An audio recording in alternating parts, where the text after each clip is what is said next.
unacceptable! Totally unacceptable! This is outrageous! I can't believe it! This is ridiculous! We're just normal men. What do you mean, normal men? We're just innocent men. It's time for Side Scrollers with me, Stutter and Craig. No, you don't get the 96-ounce Coke Zeros Blabs. Yo, my androids, what's up? And straight from the hood, Phoenix. It's really enjoyable as an adult male to shit your pants. And now, broadcasting from our homes around the internet, it's time for Side Scrollers. Okay, you ready? Open wide! Welcome out to Side Scrollers on YouTube.com and Rumble.com, and most importantly, SideScrollersPlus.com. What's going on, everybody? Happy Tuesday to you. Are you ready for a great quality internet program? All right. I paused there for effect, which is great. Hello, Blabs. Great to see you. How are you today? You know, it's been an interesting morning. I had all my town lost power. My UPS kept alerting me every 30 seconds that there was no powers. And then when the power came back on, all of my lights turned back on. So I tried to be like Helen Keller and be like, I see nothing. It didn't work. So I had extra coffee this morning. You know, I was actually thinking about this morning before we got our show started today. And I was like, I would love if Blabs was just honest with me one day about how she's doing, because usually you're just like, I'm good. But today you actually gave me your full life story, which I appreciate. Thank you for that. It's like, you know, like that cartoon of one of the, it was like Donald Duck or one of the Bugs Bunny, someone when they're like pulling the eyelids with the tape and everything, keeping them awake. Yeah, that's me. That's you today, huh? Yeah. Maybe a little Clockwork Orange, where they got the eyelids all nice and huge, yeah? Yeah. Do you have any idea what I'm talking about? No. Okay. All right. Well, great. Yeah. Joining us today on this wonderful Tuesday, one half of the power team. It's Rev Says Desu. Hello, Rev. Hello, everyone. No Great to see Clockwork Orange today for me. I'm wide awake. I'm good to go. I get the references. Is We're it off like to a great orange start. juice? Yeah, just like orange juice.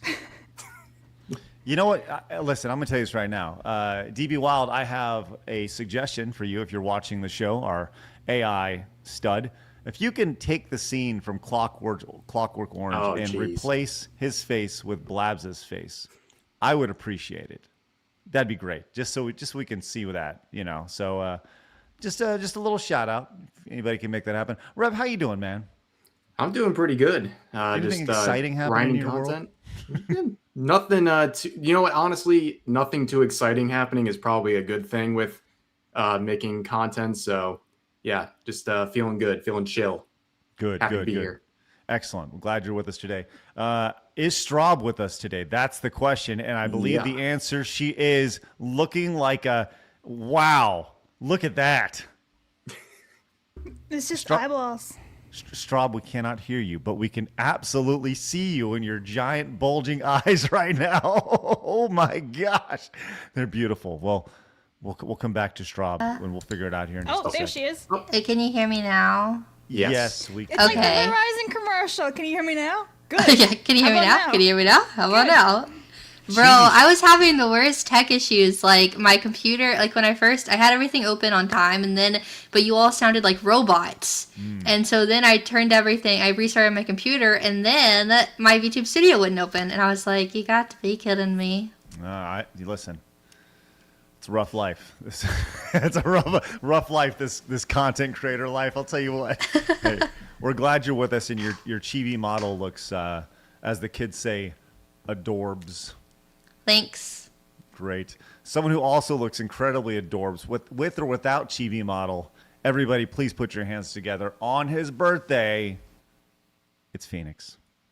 Thank you very much. I do look adorbs, I might say. And thank you very much for the birthday wishes. It's greatly appreciated.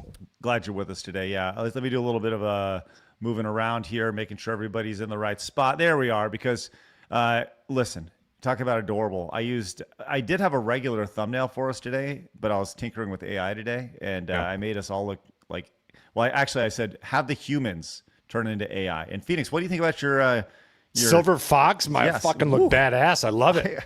I agree. Hell I yeah, was like dog. a JRPG main character. Yeah. It's great. I was told I look like a trucker.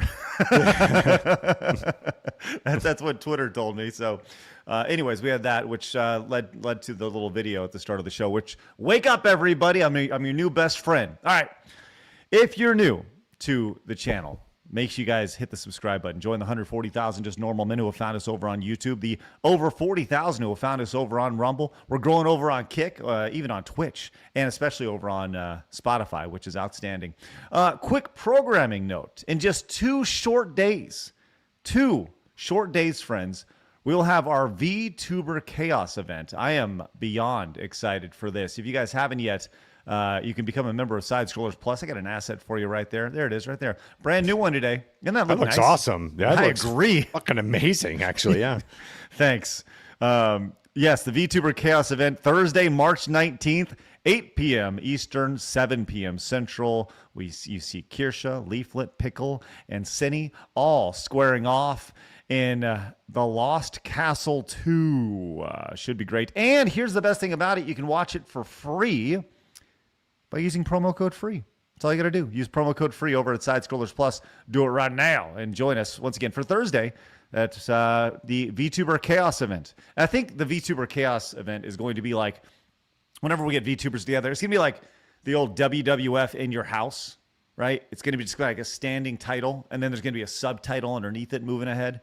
So that way we can, I think that's kind of what I'm thinking right there for that. So if I could just continue to steal from late 80s WWF, I will. I actually like, I actually think moving forward, because especially inspired by this, like you should make posters of like these little events, because like that's a pretty badass poster. Well, I think maybe we can have a poster ready for tomorrow. Just saying, I think I could do that. I think that'd be good. Yeah. That'd be fun times. Cool, love it. Well, let's make that thing happen.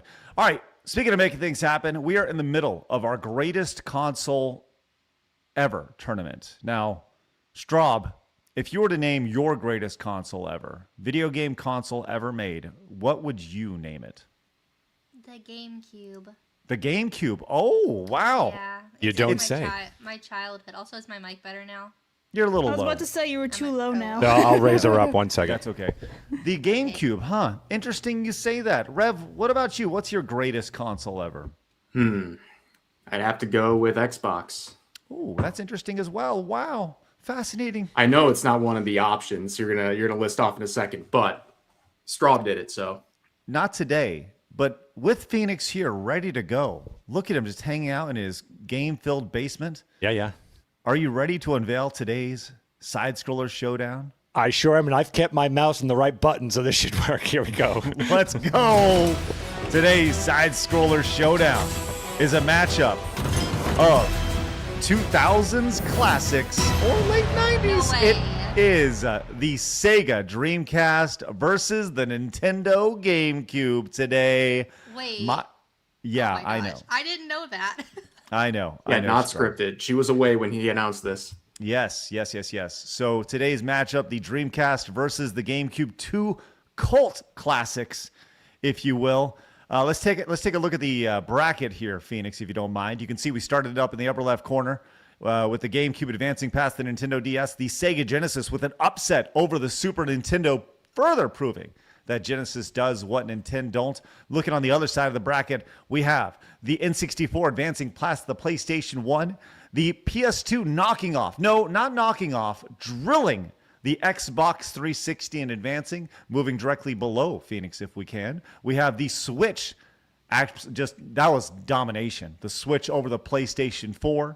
That was yesterday. So the Switch advanced. And over on the other side of the bracket, we have the NES and the GameCube, another shocking advance with the GameCube. And today we have the Dreamcast and the GameCube all in caps. Dreamcast versus GameCube. Which one will advance to take on the Game Boy in our greatest console ever tournament? You can vote with your Super Chats, Direct Donations, and Rumble Rants, and we will keep track of all of them throughout the duration of the show. Right there, I know who I think Straub wants to win. Oh my gosh. Like, I picked GameCube mostly because it was the only console I had growing up, and I had 2 games. I had Rugrats Royal Ransom and Cars the Movie the Game on the GameCube, and they were both awesome. Let's go. Let's go. Well, let me give you a little bit of nostalgia to kind of get y'all going today. And let's start with the Dreamcast startup sound because, hey, this is awesome. You guys remember this?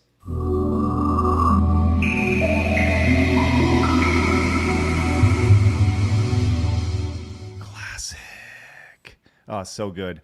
I have distinct memories of that hitting with my VMU all set up. Oh, Phoenix, what do you have there? Well, it looks like I have the Sega Dreamcast in my hand right there. Do you have one? Right, that's time for pissing contest. Do you have one? No, fuck you do. It's funny you mention that. Yeah. Phoenix. I do have a Sega Dreamcast right next to me at all times. Why would I not? I don't understand. Hey, how about a little more fun? Maybe a little more nostalgia. Straub, I don't know if you know this. Did you know that the GameCube, when it started up, there were actually 3 different sounds that you could play? No, I didn't know that. Yeah, there's the first one, which is pretty standard. Rev, did you know this, that there were 3 different startup sounds for the GameCube? I did know that. Let's take a listen to the original.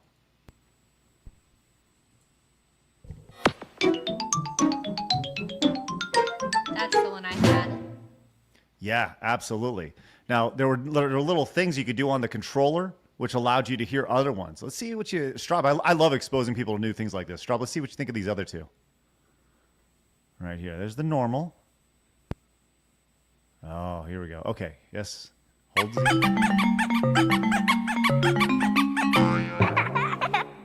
Weird kitty one. What'd you think of that one, Straub? I mean, it's different. I don't know how I feel about that. And here's the final one. Going a little Asian route on this.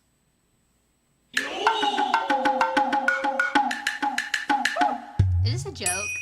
They would call that racist nowadays. Oh, no, it's Yeah, real. right. Okay. That one's called a Ching Chong Chinaman. Yeah, yes, you get canceled for that. No, Straub, those are 100% real. Okay, I didn't know if you were about to try and like mess with me or something. No. Those are absolutely real. Yeah, 100%. Okay. All 3 of them were played. And no, if it was like ching chong, body no, like, yes, that would be fake. But that was real. So Okay. there we go. Oh, what do you have there, Phoenix?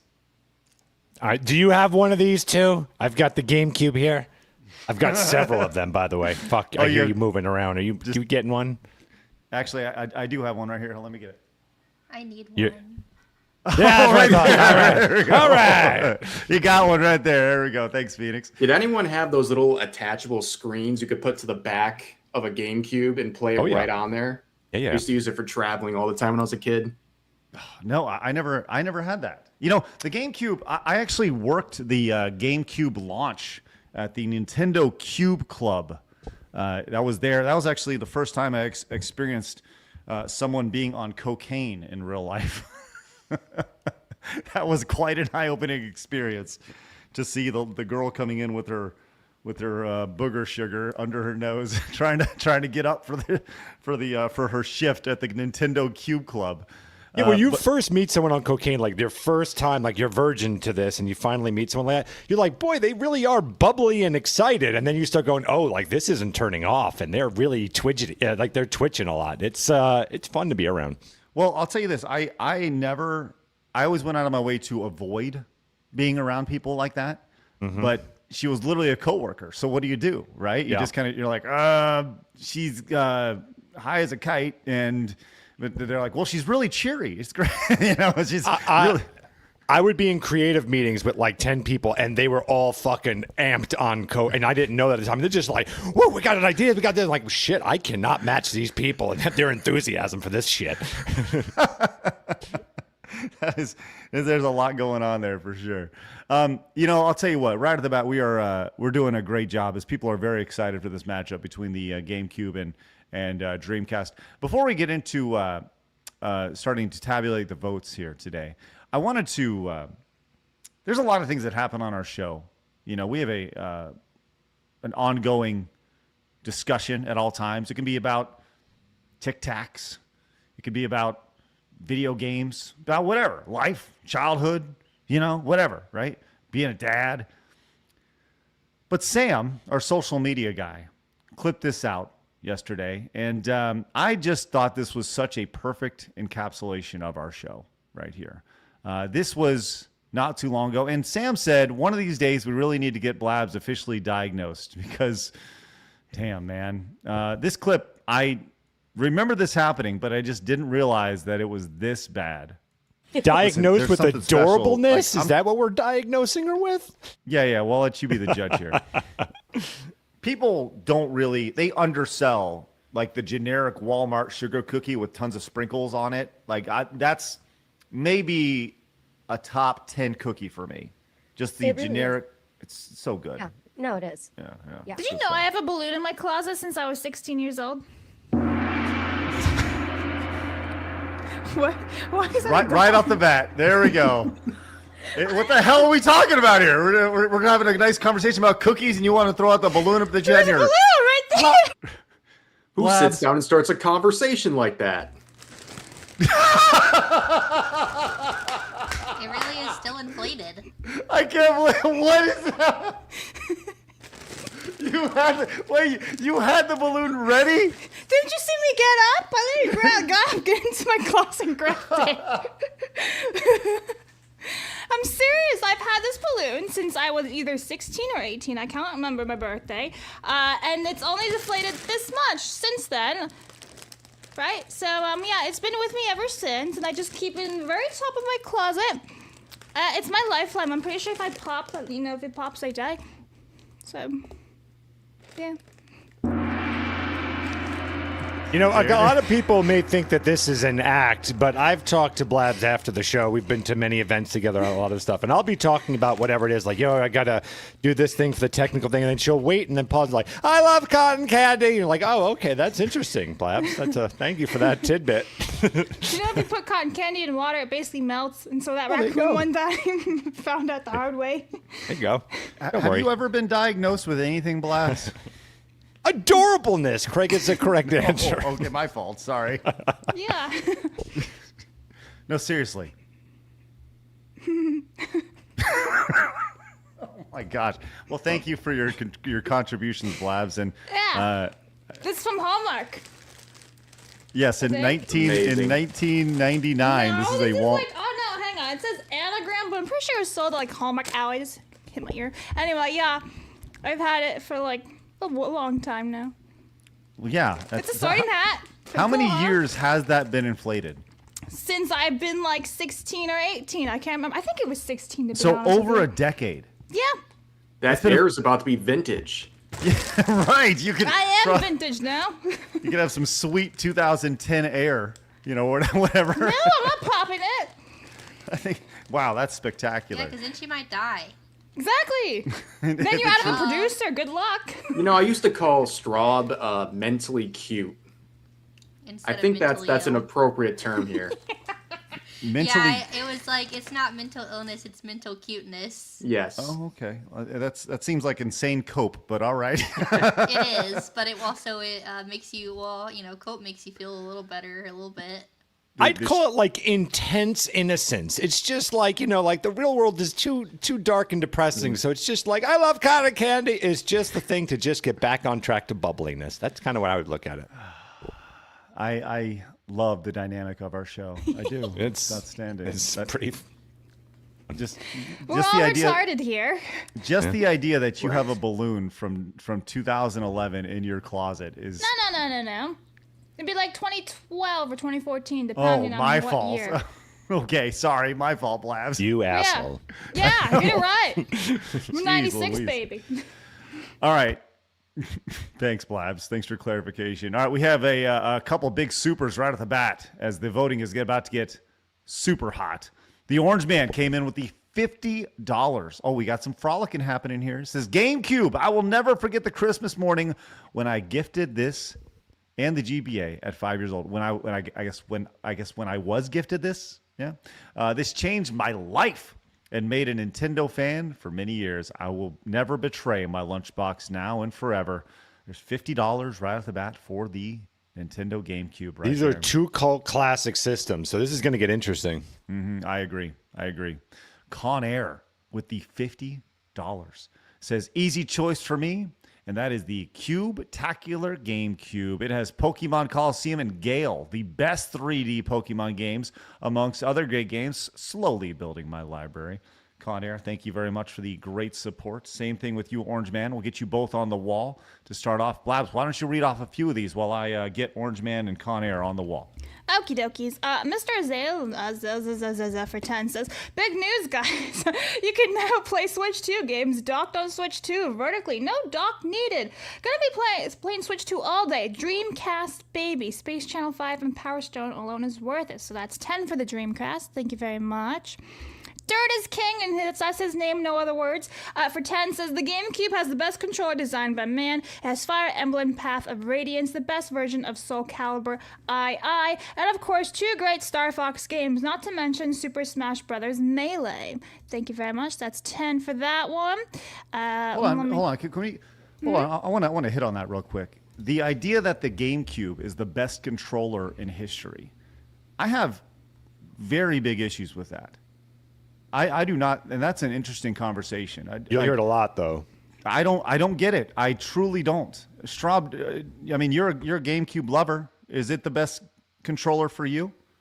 Well, you have to understand, it was all I had, so... To play Rugrats, yeah. Yeah. I watch the gameplay sometimes. I make Rev watch it a couple times. Yes. Rev, what about you? What's your best controller of all time? You know, I gotta say, I really did love the GameCube.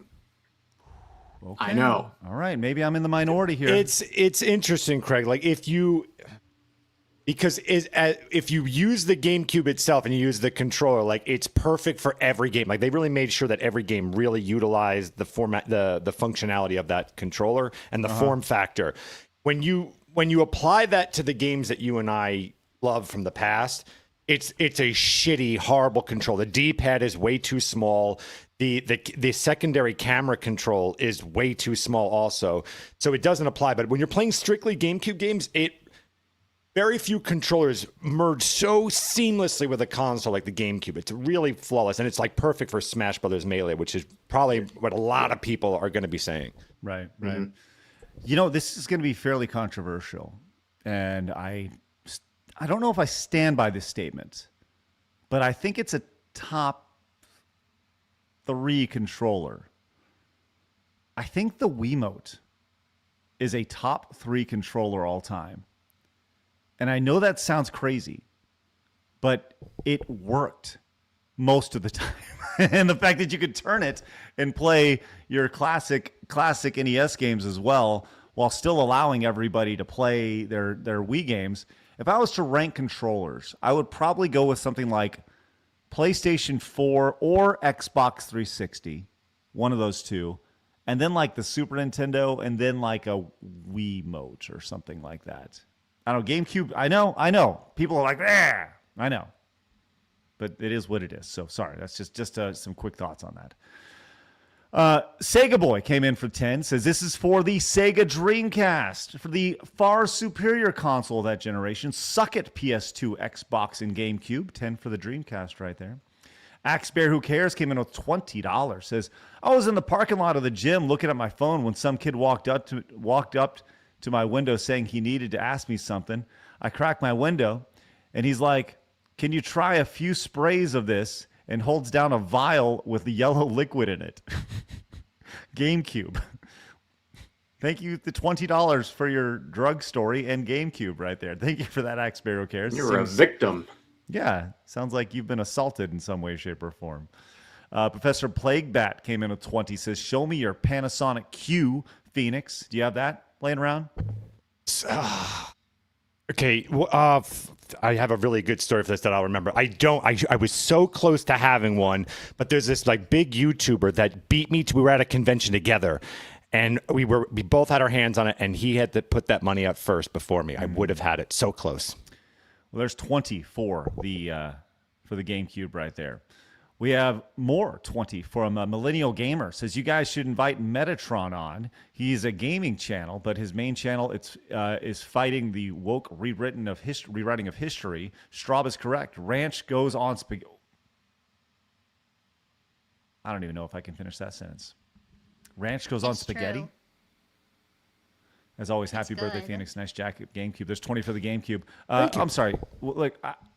We have established that Rev had some just asinine food taste when it came to the sweet and sour on lasagna, if I do recall. It was on the side. That doesn't help For your taste dunking. much, babe. But ranch is. I'm just gonna say you don't have to like it, but I don't think it's that uncommon. Like I know think it's a plenty of little. people- It's definitely there's a crowd of people who do that. I will say. Yeah, we Unlike literally me. saw a TikTok last night of someone doing it, and I will say all her comments were hate Well, that comments. that person also put cheese on it as well. It's like you don't even like My mom spaghetti does at this that. point. I don't do that. Cheese on your spaghetti? I really don't care for spaghetti that much. Honestly, They put I cheddar don't want- cheese and ranch Oh. on their spaghetti. How could it be bad though? Well, I can at that point, feel like you're doing blabs. so many modifications, you don't even like spaghetti anymore. No, I really don't. Wow. Okay. Yeah. At that point, it's no longer spaghetti. It's like noodle casserole or something. It's you like know? a creamy something. Mamma mia! Mamma mia, indeed. Did you say it with your hands, Rev? I hope you did. I'm doing it. You just can't see it. Oh, okay. Trust me. Thanks. Appreciate That's good. I just want to be totally clear right here. Cthulhu Wife Who Pretends says, Mahong, normal men, normal ladies, and King Blabs, the 69th. Gonna vote GameCube. Happy birthday, Phoenix. There's Tim. Thank for you the so GameCube. much. Young Stuff says, love both consoles. Dreamcast, though. Shenmue, Power Stone, Soul Calibur, etc. I have 2 Dreamcast. One American, one European. Has a blue swirl. Came out right before PS2, which killed its sales. Mahong. This is all accurate. Tamamo for 10 says, my lord, I love both. The Dreamcast has Crazy Taxi, House of the Dead, Sonic Adventure 1 and 2. The GameCube had Legend of Zelda, Wind Waker, Twilight Princess, Pokemon Colosseum, and Gale of Darkness. Better than any console Pokemon, by the way. And Sonic Adventures 1 and 2 with additions and weird vocal edits where voice lines crossed over. This is for the GameCube. 10 for the GameCube right there. Joey for 10 says, I got to give it to the GameCube. So many great games on it. Super Mario Sunshine. Listen, the lists are great. I'm going to just, to expedite these things a little bit, I'm going to not read the list of games that you guys love, although I do appreciate all of them. Thank you so much, Joey. Yeti says, holy crap, a leprechaun. Wait, my bad. It's just Chibi Straub.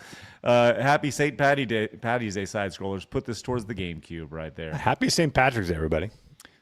What is that, I'm by the way? only one wearing green today, and I'm not even Irish. I'm wearing green myself right here. Oh, it looks teal on camera. Yeah, it's just the color. I'm wearing teal.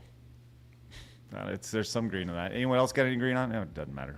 I got green socks on and everything. Fuck the Irish. Aren't you I don't Irish? I am, yes. Yeah. Screw those guys. Ooh. I like that, Rev. That's nice. Wow. Ooh, wow, Rev, that's wonderful. Do you have that on ready to go? Yeah, I did. I just read it St. Patrick's Day, like right wow. before I came on. I had this on the side just in case. Hey, thanks for the prep, man. Appreciate that. That's awesome. Let's go. I put in the effort, you know. That's just good. I appreciate that about you. All right. Oh, whoa. Well, relax. What is this? It's moving in real time. There we go. That's lovely. Yeah. That's great. Phoenix, you got anything? Working on Make it. even Working on better. it. Sounds good. All I right. don't know. I think I outdid everybody. Green earrings, green shirt, green necklace, green socks. Huh? Oh. Look at you. Yeah. What a powerful young lady she is. Yeah, I'm not That's even great. Irish. And I was like, well, green's my favorite color, so I went all out today. All right, we're going to get to all your super chats, direct donations, and rumble rants throughout the duration of the show. If you'd like to wish Blabs a happy St. Patrick's Day, you absolutely can. Thanks. Which is great. Happy But, St. friends, Patrick's Day. yes, make sure you say it with your hands, because that's how all Italians say. Happy, yeah, exactly. You know. Anyways, let's get to it, friends. It's time for my favorite segment, your favorite segment, everybody in the world's favorite segment. It's time for hard news.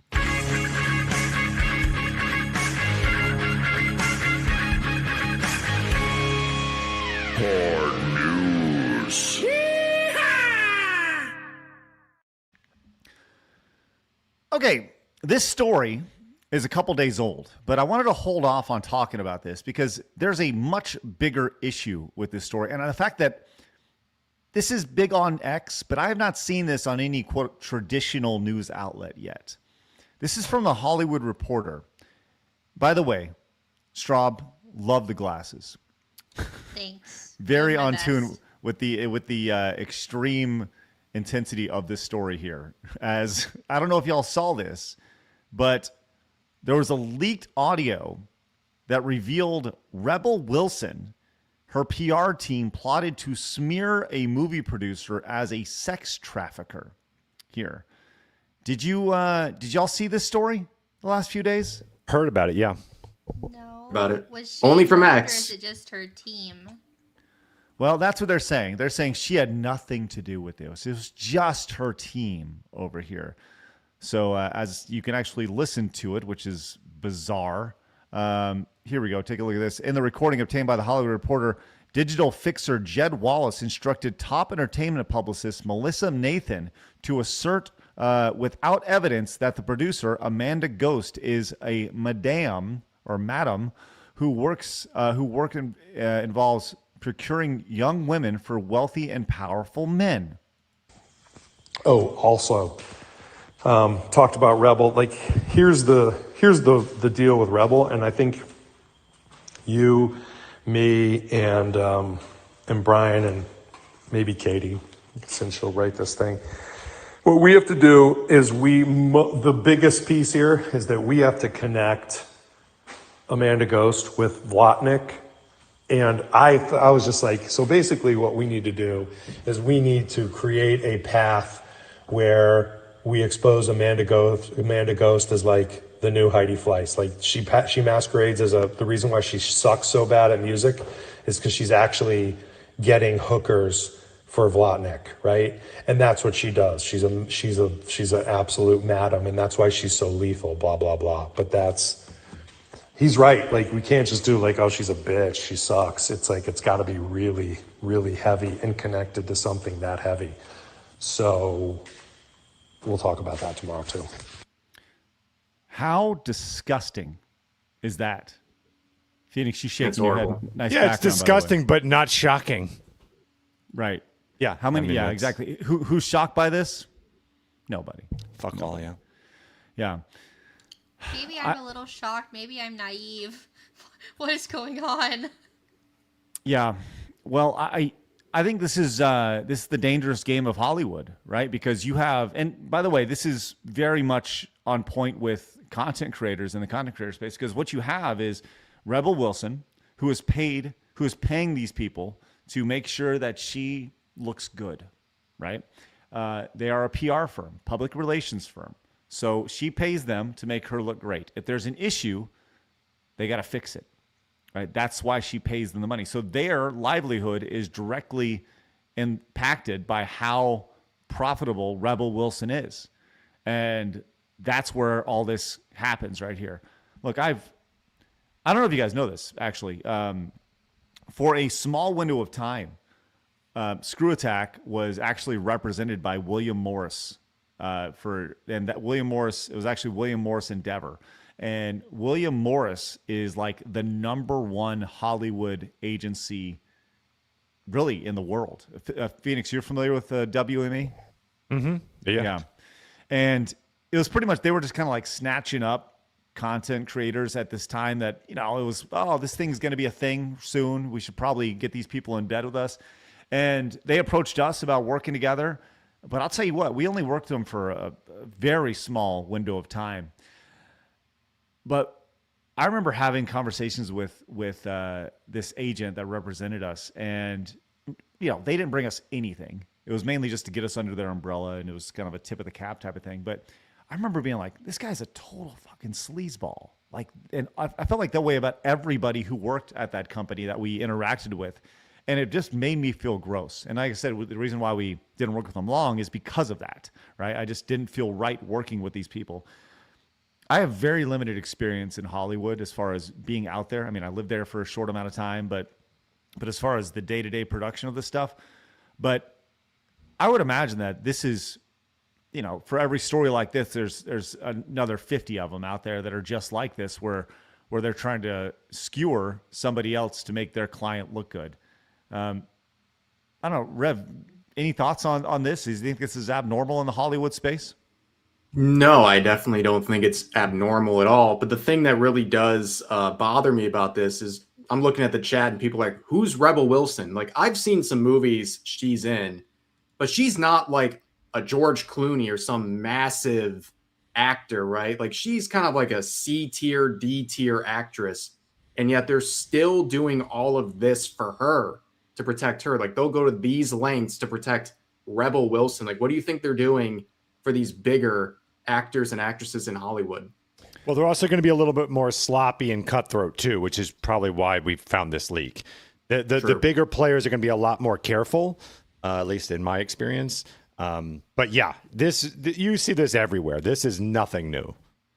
Rebel Wilson, she was in Pitch Perfect. She was known as that's Fat. like where she Yeah, I think in Bridesmaids too. Yep. Yeah. And she's She always played the fat character, and then she lost a bunch of weight, so now it's like. Did you know she's a lesbian now? Thing. She got married to a woman. Oh, really? Yeah. I found that out the other day. I was like, wait, really? Interesting. Well, the response to this is there's a lot here, right? And it makes you question a lot of things. Heels versus Babyface Az came in and says, so we're now absolutely confirmed that Me Too was about just taking men down as a power grab. F this filth industry right here.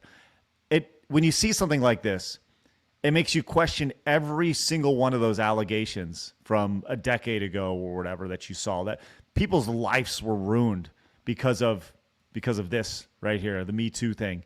And they were just allegations. And, not everybody was Johnny Depp and fought it, right? But it makes you, like, when you see something like this, something that gets leaked, it calls into question every single one of that, which you have to look at all this so skeptically. It's crazy. Gary from Nerdrotic obviously came in and said, wait, you're telling me actors use PR firms to smear people? Next time you'll tell me studios like Lucasfilm, for example, use PR firms to smear people. Well, don't be crazy, right? And we've seen that literally about Gary, where they go out and they try to smear a YouTuber of all things for whatever reason. Have you guys had any? It always comes back to like the hate campaigns, right? Everybody here has been a target at some point. I mean, yeah, right. But do you think they've ever had PR agencies behind it, or do you think it's just unhinged people for you guys? I'm certainly not big enough for that, so I can't. Maybe I think it's just unhinged people for us. Yeah, it's not coordinated enough. Yeah, no, I think it's like unhinged people, especially like VTubers that have their little groups and they have group chats and they'll make their blacklists or whatever and they'll send and say, these are bad VTubers. It's literally Be high aware. school 2.0. Yeah, it's right. they're not, I mean, not to be rude, but they're not successful enough to have like whole PR teams doing this stuff. I hear that. I want to continue with the story, but I do want to highlight that one super chat that just came in just a minute ago. As I don't know if you guys saw, but Blabs actually does look like Steve from Blue's Clues today. Hello. She does. I thought about that. Yeah. Next time you think about it, make sure you say it, Straub. All right. Thanks. Hey, Steve. It's cute though. Can you see where's Blue at? Put your hands up, like I don't know, like where? I don't know. I've never watched Blue's Clues. I'm lost. Okay. Oh, Okay. We'll continue we'll have to get you here. educated. Verbal Riot chimed in on this, and he said, "Look, this type of stuff happens way more than you realize. Not just in Hollywood. This has become more of a thing recently after Harvey was taken down, and also why I don't quote believe all women, right? And I think once again it calls into question all these allegations, and it's." I feel like it's justified. What's the old saying? One bad apple ruins it for the bunch, right? You see this, especially with it being so public. I don't understand how anybody can be like, well, maybe there's a Rebel Wilson situation where there's a PR agency behind this. Like it calls into credibility of literally every single accusation because of Rebel Wilson, and her specifically PR agency. So you wonder if she's fired them since this came out, right? Like you gotta. That's a good question. You'd think she'd immediately just come out and be like, Yeah, they're out. you'd think she would like immediately fire them and be like, I have nothing to do with this. Like, because I feel like if she doesn't fire them, it makes her look worse. I agree. I 100% agree. Out of curiosity, when was that article published? Well, Blabs, I already closed the tab, so how would I even know? No, the article posted over on X 2 days ago, I believe. It was on March 13th. Oh, I'm sorry, 4 days ago, March 13th, 2026. Okay, because I'm trying to see. I'm looking at her Instagram. Besides the fact that she's got limited comments, which I think is always funny as hell. Here, I'll pull it up for you guys. This apparently is the last time she's posted, just in case she would say anything, right? So this is 6 days ago. Limited comments. I think that is from like. Oh no, here we go. 1 day ago. Comments limited, so no one can comment on her shit right now. Now, I don't know if she's ever had it limited the entire time she's been on Instagram or just recently because of all this shit. Kind of curious. Well, I'll tell you what. There's one bigger question here, and I think that Drinker actually nails it here. He says, "Oops." Then they should all be probably prosecuted and imprisoned, right? When it comes to this stuff. Yeah, right. Right. And I think we all know the answer to that, right? Yeah, you're 100% right, Rev. There's so much. I'll tell you what, and we're going to get into the Nick Shirley thing here in a little bit as well, but we're seeing all these people being exposed right now, right? And I think that's great. What's the next step of that? Accountability. And I feel like we're not seeing anybody being held accountable for any of this stuff, whether it's, Rebel Wilson's PR team, whether it's the fraud in Minnesota or California, whether it's the Epstein list or any of that stuff. Like, there's no accountability at all in our culture. And I hate to say it, I think it's a product of an entire generation of people who have never been held accountable before. And I kind of just yawn at these stories. It's like, man, that sucks. Tell me when somebody's held accountable, and then I'll care, and I guess that's the only thing you can say when it comes to this stuff. It's like, wow, that's shocking. Do something about it. The person that they're trying to smear should sue them immediately. That we have this coordinated campaign out ready to go for this. So do y'all think, I don't know, Rev, do you think that we'll ever see a day where any of these people are held accountable for anything, or is this just water under the bridge for a lot of folks? I just, it's pretty depressing. I'm not going to lie, seeing all the things happening and the massive fraud being exposed and so little action. I feel like this is the golden opportunity if you're going to take advantage of a situation to make examples out of people and start making them fear accountability. You couldn't have had it any easier than in the last couple of months, even year or so.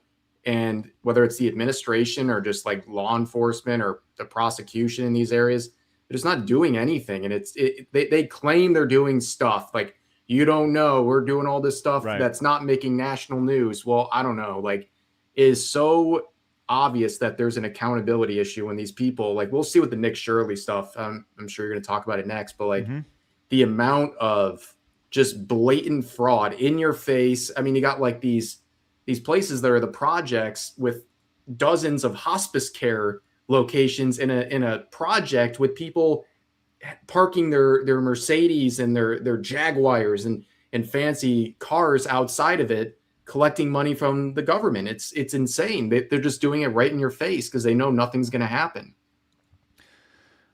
Well, I'll tell you what, we'll get to that story in just a minute for sure. But speaking of people who know nothing is going to happen to them, insert Twitch's poster boy, Hasan Piker, who was also at the Oscars the other day. I don't know if Rebel Wilson was, but just tying this into the Hollywood stuff, as this comes from Potts Tonics over on X. Hasan Piker stuns at the Vanity Fair Oscar party. Normally he shocks. Oh my goodness. Does anyone know how expensive his outfit was? Can we get a price check? That's a good question. But I'll tell you what, some people have been calling out the hypocrisy of a socialist going to something that is an event that is so built around capitalism right here. You would think that. Craig, come on. He can't help being a part of the system around him. He's literally a victim of capitalism. He can't help but participate in it. That's a good point. I feel like you almost read the script that Hasan wrote, because he was asked about that on stream. Let's see what he had to say here, and then while we listen to him, I'll see if I can find how much his suit was worth. Did you feel weird being in such a capitalist mainstream event while being in? Uh-oh, go get it. Hold on. There comes the patriarchy. No, I live in the United States of America. That's not even a question for me. People it's so. Oh, I'm using Grok right now. Come on, work for me, baby. Work for me. Yeah, I actually went to Grok too and asked how much does his outfit cost, and it's Well, how much was it? It's not telling me yet. Well, I'll tell you what. It says these typically range while this gets loaded up. His outfit ranged between $3,000 and $5,000 and $15,000. They said Hasan has mentioned expensive fashion before. A past Gucci suit around $7,000 in an older clip, but nothing that ties directly to that appearance right there. No, Anyways, it's so Grok is saying that there is nothing public about his outfit so far, so right, nobody but knows. just in general, he's has some very expensive taste. Like people like that's it's so funny. Like there is no like everything we do is still defined by the economic organization of society that we live in. Okay, it's not. What a bunch of gobbledygook, huh? He doesn't even know what he said. It's just Just I'm going to say a bunch of words with a bunch of syllables to make you sound super smart over here. Yeah. Well, Doesn't we'll even try matter to. because people just buy it. Well, it's easy to say all this stuff when you're super rich and you go and buy yourself thousands and thousands of dollars of clothes and you get to go to the Oscars and your life is just amazing. It's really easy to sit here and say you have all these beliefs, but like, why don't you put your money where your mouth is, literally? Communist with a Gucci bag. It's also really easy to say that when your audience is filled with a bunch of fucktards, like just bowel movement idiots, basically. Well, I guess the question is, when are people going to start seeing right through this guy for what he is? And I guess the answer is never. Truly never. Yeah, truly never. They're just going to continue to see. Well, why are you there? Well, I'm part of a system, and I'm the system and the economic capitalism and the system and blah blah blah. I had that not we even live seen in. the Okay. clip where he was like yelling at his chat. Like Rev showed it to me like a week ago because I was like, it seems like he hates his audience. He was like, oh, there's like a really good clip of him like berating them and basically calling them all stupid and saying they're all annoying and all this stuff. It's like, I don't even know why you would like follow him and like him. He literally calls his chat like annoying and He stupid. basically all the time. told them to stop embarrassing him whenever he has guests on. Like, he's like, guys, you have to act normal. You're embarrassing me. I really feel that we should. Do we talk about accountability? I feel like we should do a thing where I just go to San Francisco and I'm just like outside of Twitch and we just stand there and we wait for accountability. Hey, what's going to happen to us? I know exactly where their office is. It's all publicly there, right? And if somebody gets upset, I'll just fall asleep on the sidewalk and say I'm homeless. It'll be great. But there's got to be a point where there's pressure put on this guy to be held accountable for the dog shock, the statements he made earlier this week. I mean, this guy is scum, and I don't know who's worse, him or his audience, but I don't know. What I would love to see, like remember like the days of iDubbbz and Rice Gum and all that, the drama stuff that like iDubbbz used to do. Like a really good mini doc, if you like, an iDubbbz mini doc of him and Twitch. And if that were to go viral, you at least put a little bit of pressure on it. And that's something that you can pull clips from and then people can start talking about it. So it starts putting it everywhere and hopefully that pressure starts to build on Twitch. That is one potential avenue that people can do like right now is make content about that. Right. Let's see some more excuses from him. Defined by the economic organization of society that we live in. Okay, it's not. Of course, it's not a thing that I even remotely consider. Like, what do you mean? Weak excuse? I don't need an excuse. Like, what the fuck are you talking about? Can we? I hate his laugh. Can we please clip that laugh and just have that as a soundbite? He sounds like one of the Like, what girl the fuck? from Swingers. Disney Need Swingers. an excuse. Here it is, Blabs. Like, what the fuck are you talking about? So fake. He's a TOGAF.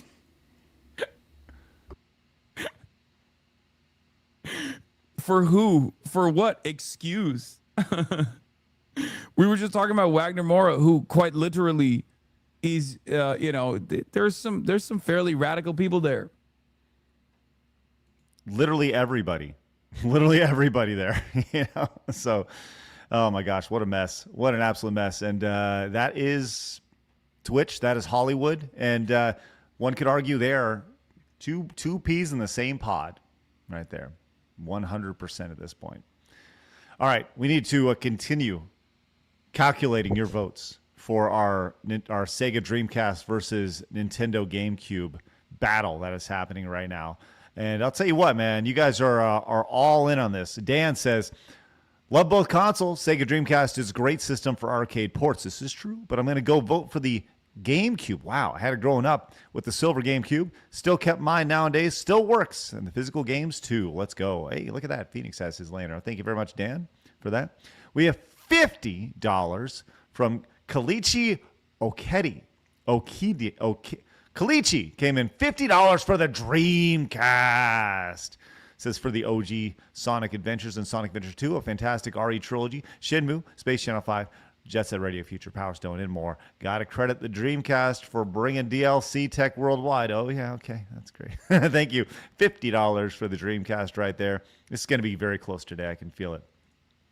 Suri Namashi says, the balloon reminded me of the Spider-Man balloon I've had since I was around 8. I'm 30, by the way, but sadly 2 years ago, one of my cats put a nail in it, and it's dead for the GameCube. Oh, Blabs. I don't have cats. Ha! Oh, I can feel the horror right now from you, though. That'd be a rough day for you right there. Oh, I'd be dead, so... Oh, yes. Your power is tied to the balloon. Yeah. That's right. Lifeline. Dr. T is king. More for the GameCube right there, listing off a ton of games. Thank you so much, Dr. T. Lord Slosh says, the SNES sparked my love for Nintendo, but the GameCube solidified it. RE4 is an all-time favorite. Smash Melee, favorite fighter. Double Dash, favorite kart racer. Let's go. 10 there. 10 Canadian money says, play Mirror B, or Mirror B theme. Everyone jam with me. Vote, obviously, GameCube. Thank you very much for that. What am I saying there? Is it Mirror B? Anyone? I don't know. I mean, Mirror B, something like that, yeah. Commodore fan says, howdy, normal men. We need a random cotton candy thoughts with Blab segment on the show. Also, GameCube for the win. And Resident Evil games were great. And the GameCube controllers are awesome. See, that's the thing about the cotton candy segment with Blabs is that the thing that makes them so special is that they just kind of come up on a whim. If you ask her to plan them, she won't be able to do it. She'll just blink a lot. Yeah. You know? Yeah, Thank exactly. you. Yeah. Tenarian says, if it makes Blabs feel better, I still have a Dragon Ball balloon that I got back in the summer of 2001. My friend. It is deflated. I inhaled the helium to make silly noises and managed to charm the pants off a cute girl. So the balloon became a trophy. Tenarian, did you actually charm the pants off her? Thanks, Tenarian. Yeah, wow, impressive. All right. We have this from Bentley Guy. Says, I'm with Phoenix. I truly don't understand why people follow Hasan, but at least Phoenix's birthday batter dispenser, aka Love Rod, is bigger than Hasan's. Here's to the GameCube right there. What a weird thing to say, Bentley Guy. Thank you very much for that right there. Con Air for 10 says, puts on my best Skeletor voice. Oh, I'll tell you what. Phoenix, can you do a Skeletor voice for us? Not really. In related news, I've bought Rev's Hori without being a subscriber. Runs off sounding the gong. That I is wasn't supposed to beat the gong. devilish. That is an Very good. insane move, by the way, but I appreciate it. Marblin says, GameCube controller is one of the worst, and I love the console. Xbox 360 is the best, and that's why most other competitors made theirs the same, and I was a Sony fan. PCMR, neither gets it. All right, thank you very much, Marmalin. And we have this from Lord Dockery. Says, does the GameCube have a handle? Didn't think so, Tim, for the great GameCube. I used it for get-togethers and so many multiplayer games. Thank you so much, Lord Dark Eye. Right there. There it is right there. All right, we'll continue with your supers in just a minute. Real quick, Phoenix, let's get an update on our running tally. Well, for the Sega Dreamcast lovers, you're going to have to start coming in because it is $95 for the Dreamcast and $310.98 for the Nintendo GameCube. I did not expect this. Straub, you have so much power within the audience. Yeah, I mean, like, why did you not expect it? I played Rugrats. Yeah. Rugrats were the best. Wow, that's Did anyone else play this Rugrats game? Am I the only one in the world that knows that this game exists? I feel like anytime I ever mention it, people are just like, huh? I think I played one for Nintendo. It was so good. You The can look up Rugrats. it's Rugrats Royale Ransom. I think the problem is that if I bought that game at the age I was that time, I probably would have been put on a list. Yeah. That's probably the. You know, that's fair. That is fair. That's a great point. Absolutely. All right. Let's go ahead and move on to our next story. All right. Next story. Nick Shirley's back. He did Minnesota, and he headed to California, and now he went from daycares to talking about old people and the fraudulent stuff that's happening over there. And I'll tell you what, I watched the entire video today, but we're just going to watch the opening teaser here and then talk about it. And there's an additional clip that I want to show as well. That's pretty heartbreaking here. But this is the opening to the 40-minute video he did, which already has 6 million views over on X. This is the sound of hospice money. Could you just answer the question, what's the need for 1,000% increase in hospice care here inside of LA? Do you have the paperwork to enroll a little boy by the name of Joey? You don't know what's going on? Well, it says there's 14 children enrolled here on the state of California. That there is $6,000 per beneficiary. Can you give us any explanation? Where can we open a hospice at? Get the Maybach just like you. California may have the largest amount of fraud in the country, as California is the state with the highest taxes and collects more money than any other state in America. It is filled with fraud. California's version of Medicaid, called Medi-Cal, has more than doubled since 2022 from $108 billion to a proposed $222 billion in 2026. Their population, however, has not grown exponentially. However, their spending has. There has been 1,000% increase in hospice care in the Los Angeles County. In fact, 1 out of every $10 of home health care in America is spent in Los Angeles. On top of that, their government-funded daycare programs are filled with violations. While they continue to give money to these fraudsters, it is estimated that the fraud in California could be in the hundreds of billions of dollars. In this video, we'll be going face to face with these fraudsters, confronting them as they defraud the American taxpayer out of millions and billions of dollars as they live their lives in luxury, driving around luxurious cars that cost more than $100,000 that you actually paid for. Let's start first by going to these daycares filled with violations that still continue to receive money from the government. All right, so similar to the last time, the super viral video that kind of kicked off, I mean, that was legitimately a movement that it caused, spreading all the way up to the President of the United States. He talked about how he saw the Nick Shirley video himself, which is kind of crazy to think about. But similar to that video, he goes around this time to hospices. He does some daycares here. Did anybody else get a chance to watch this entire video yet? Nope. No, but I want to. Okay. Very similar here. There are, he goes from, hospice is the big business in California, and he goes to several places. There's one that's like an old hotel that, I guess it'd be like a motel. Motels have the doors on the outside, right? That have been renovated to an office space, and like every single one is hospice care. And they're all receiving millions of dollars. And inside of the parking lot, as he said, there's BMWs, crazy cars worth $200,000 that are all ridiculously well off. And there's nobody in any of these office spaces for hospice care. It's similar to last video, just with hospice stuff here. But he does early on talk about daycares and a couple daycares. And he goes, I think the thing about Nick Shirley, which is interesting, is he shows up and he shows you is exactly what he finds. It's not, I don't think he like deceptively edits things at all, because he does show up. And when there's people there, he says, hey, there's people here. You know, there are people here. And I think that's good. That's transparent. It's not like he's going around and saying, well, we went to one and there was people there. We just didn't want to show it to you because it wasn't there. Like, he's actually showing that, well, there's a couple of people here, right? But there's not as many kids as there's supposed to be, but there are people actually working here, and it is an actual business. So I think that's a good thing here. One of the things that he did find here when it comes to this daycare, the daycare scheme was, well, I'll tell you what, I just want the footage to kind of speak for itself, because this is probably the saddest part of the entire little mini documentary that he shot. Now let's go to another one that's even more concerning, as kids are left all alone. Now we're at the Jama Shukri Family Childcare. This place is not in a shopping plaza. It's not anywhere near any place that looks like a place where a daycare would be. In fact, it's actually in one of these apartments right here. So they're able to have daycares inside apartment buildings?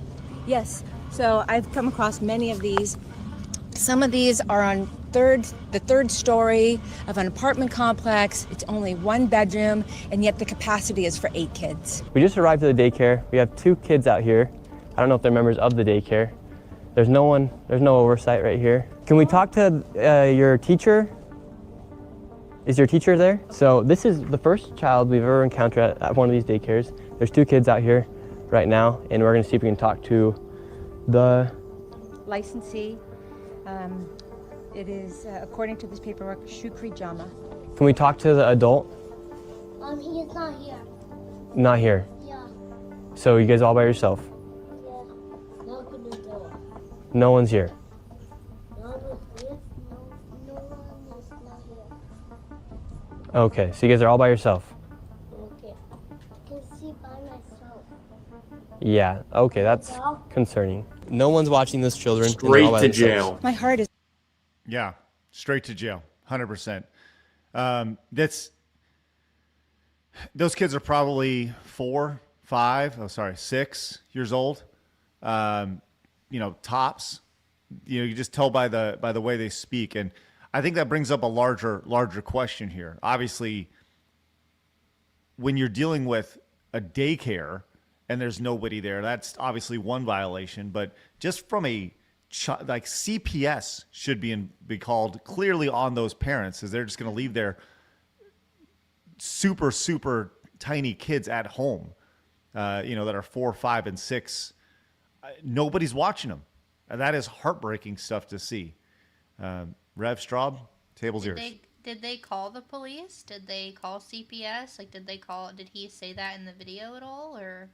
Well, let's find out. Let's play this last 25 seconds. I don't recall them saying that, because I do think that would have been a necessary action in this situation. Yeah. It's breaking right now. I can't. Unbelievable. Yeah, and what makes you so emotional as a mother, seeing that those kids are just out by themselves? Seeing the kids all by themselves. It's supposed to be a licensed daycare, and there's no adult anywhere. What is going on? And the crazy thing is, California allocates $6 billion to childcare and daycare facilities just like these, and there are over 39,000 facilities in the state. What a mess. Maybe they just didn't say it. I mean, you would think they would have said that they call. I don't know. Well, and I'm sure at this point someone's made a call, whether it was made through the or through his report or not. But that's an example of they found kids at this one. And it's worse, actually. The fraud is bad enough. This is actually the worst result. Where there are actually kids there, they're still committing fraud at some level. They're not doing what they're supposed to be doing, and they're putting kids in danger.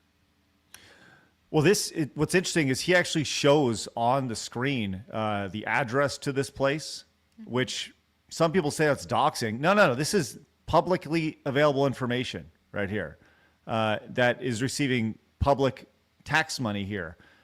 I'm guessing this is just a residence that was looking to skim some money off the top and got caught and is going to get caught. And honestly, will probably end up losing their children. I say honestly, hopefully ends up losing their children, because that is despicable and disgusting. What's even more despicable and disgusting is the response from the official account for the press office of California Governor Gavin Newsom. Have you guys seen the response that they put out? Yes, unfortunately. It is disgusting. This is an official account here. Once again, official account for the press office of Gavin Newsom. Hashtag California for all. Nick Shirley right now. Hey, can I see your kids? How does this not radicalize people? I don't know. I don't understand. I mean, I personally hate the whole, like, I've talked about it before.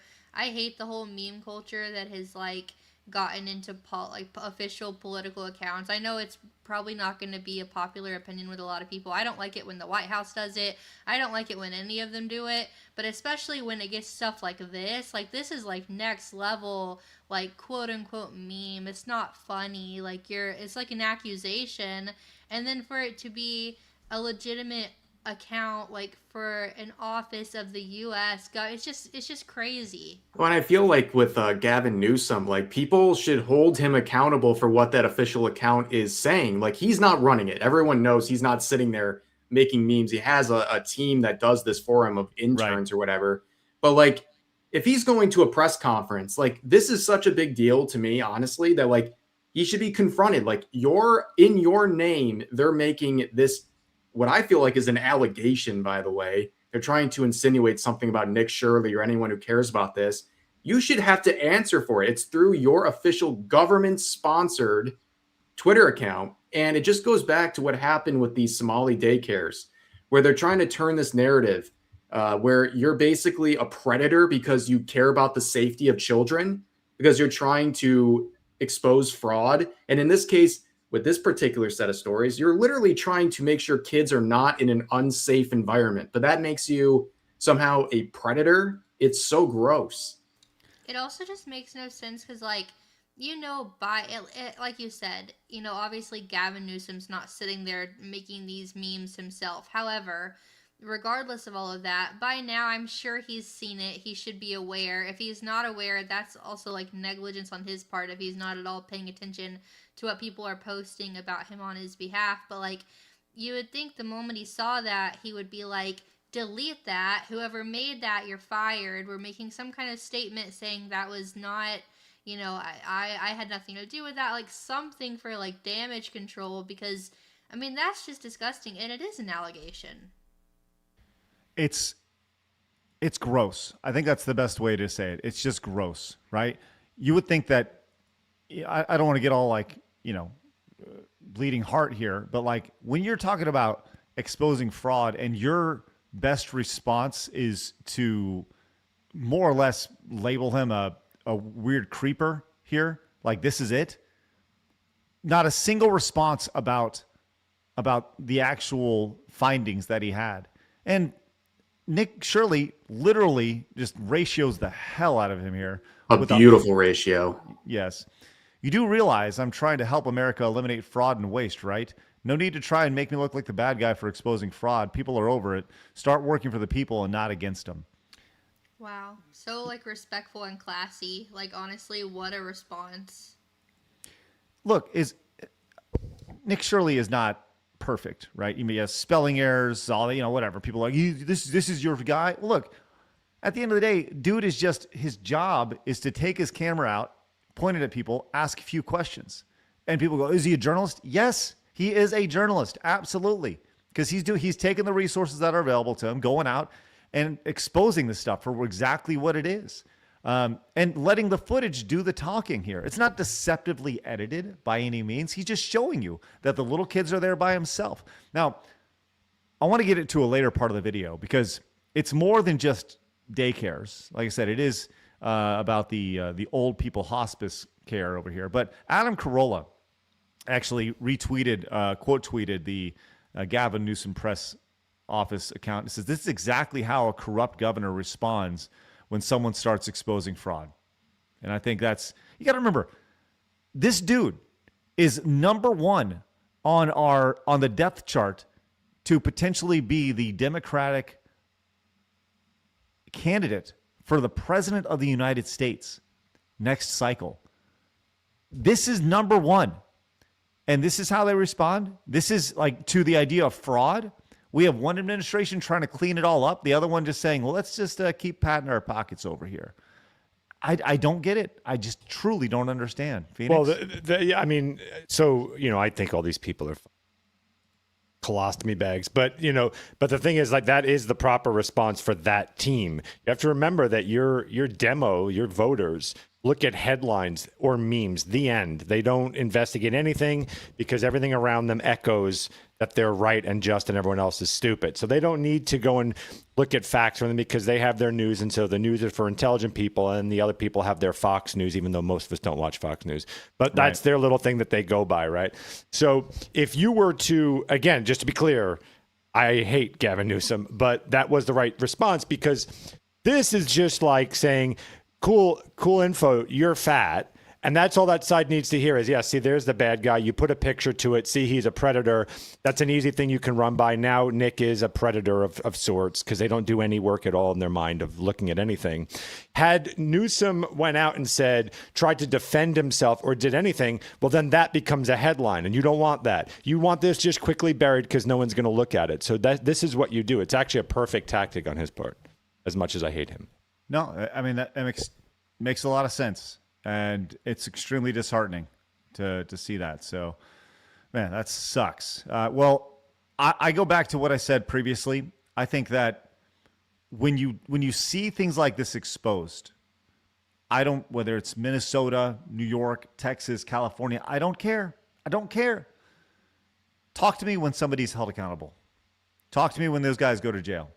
Talk to me when the funding stops. That's really what I care about.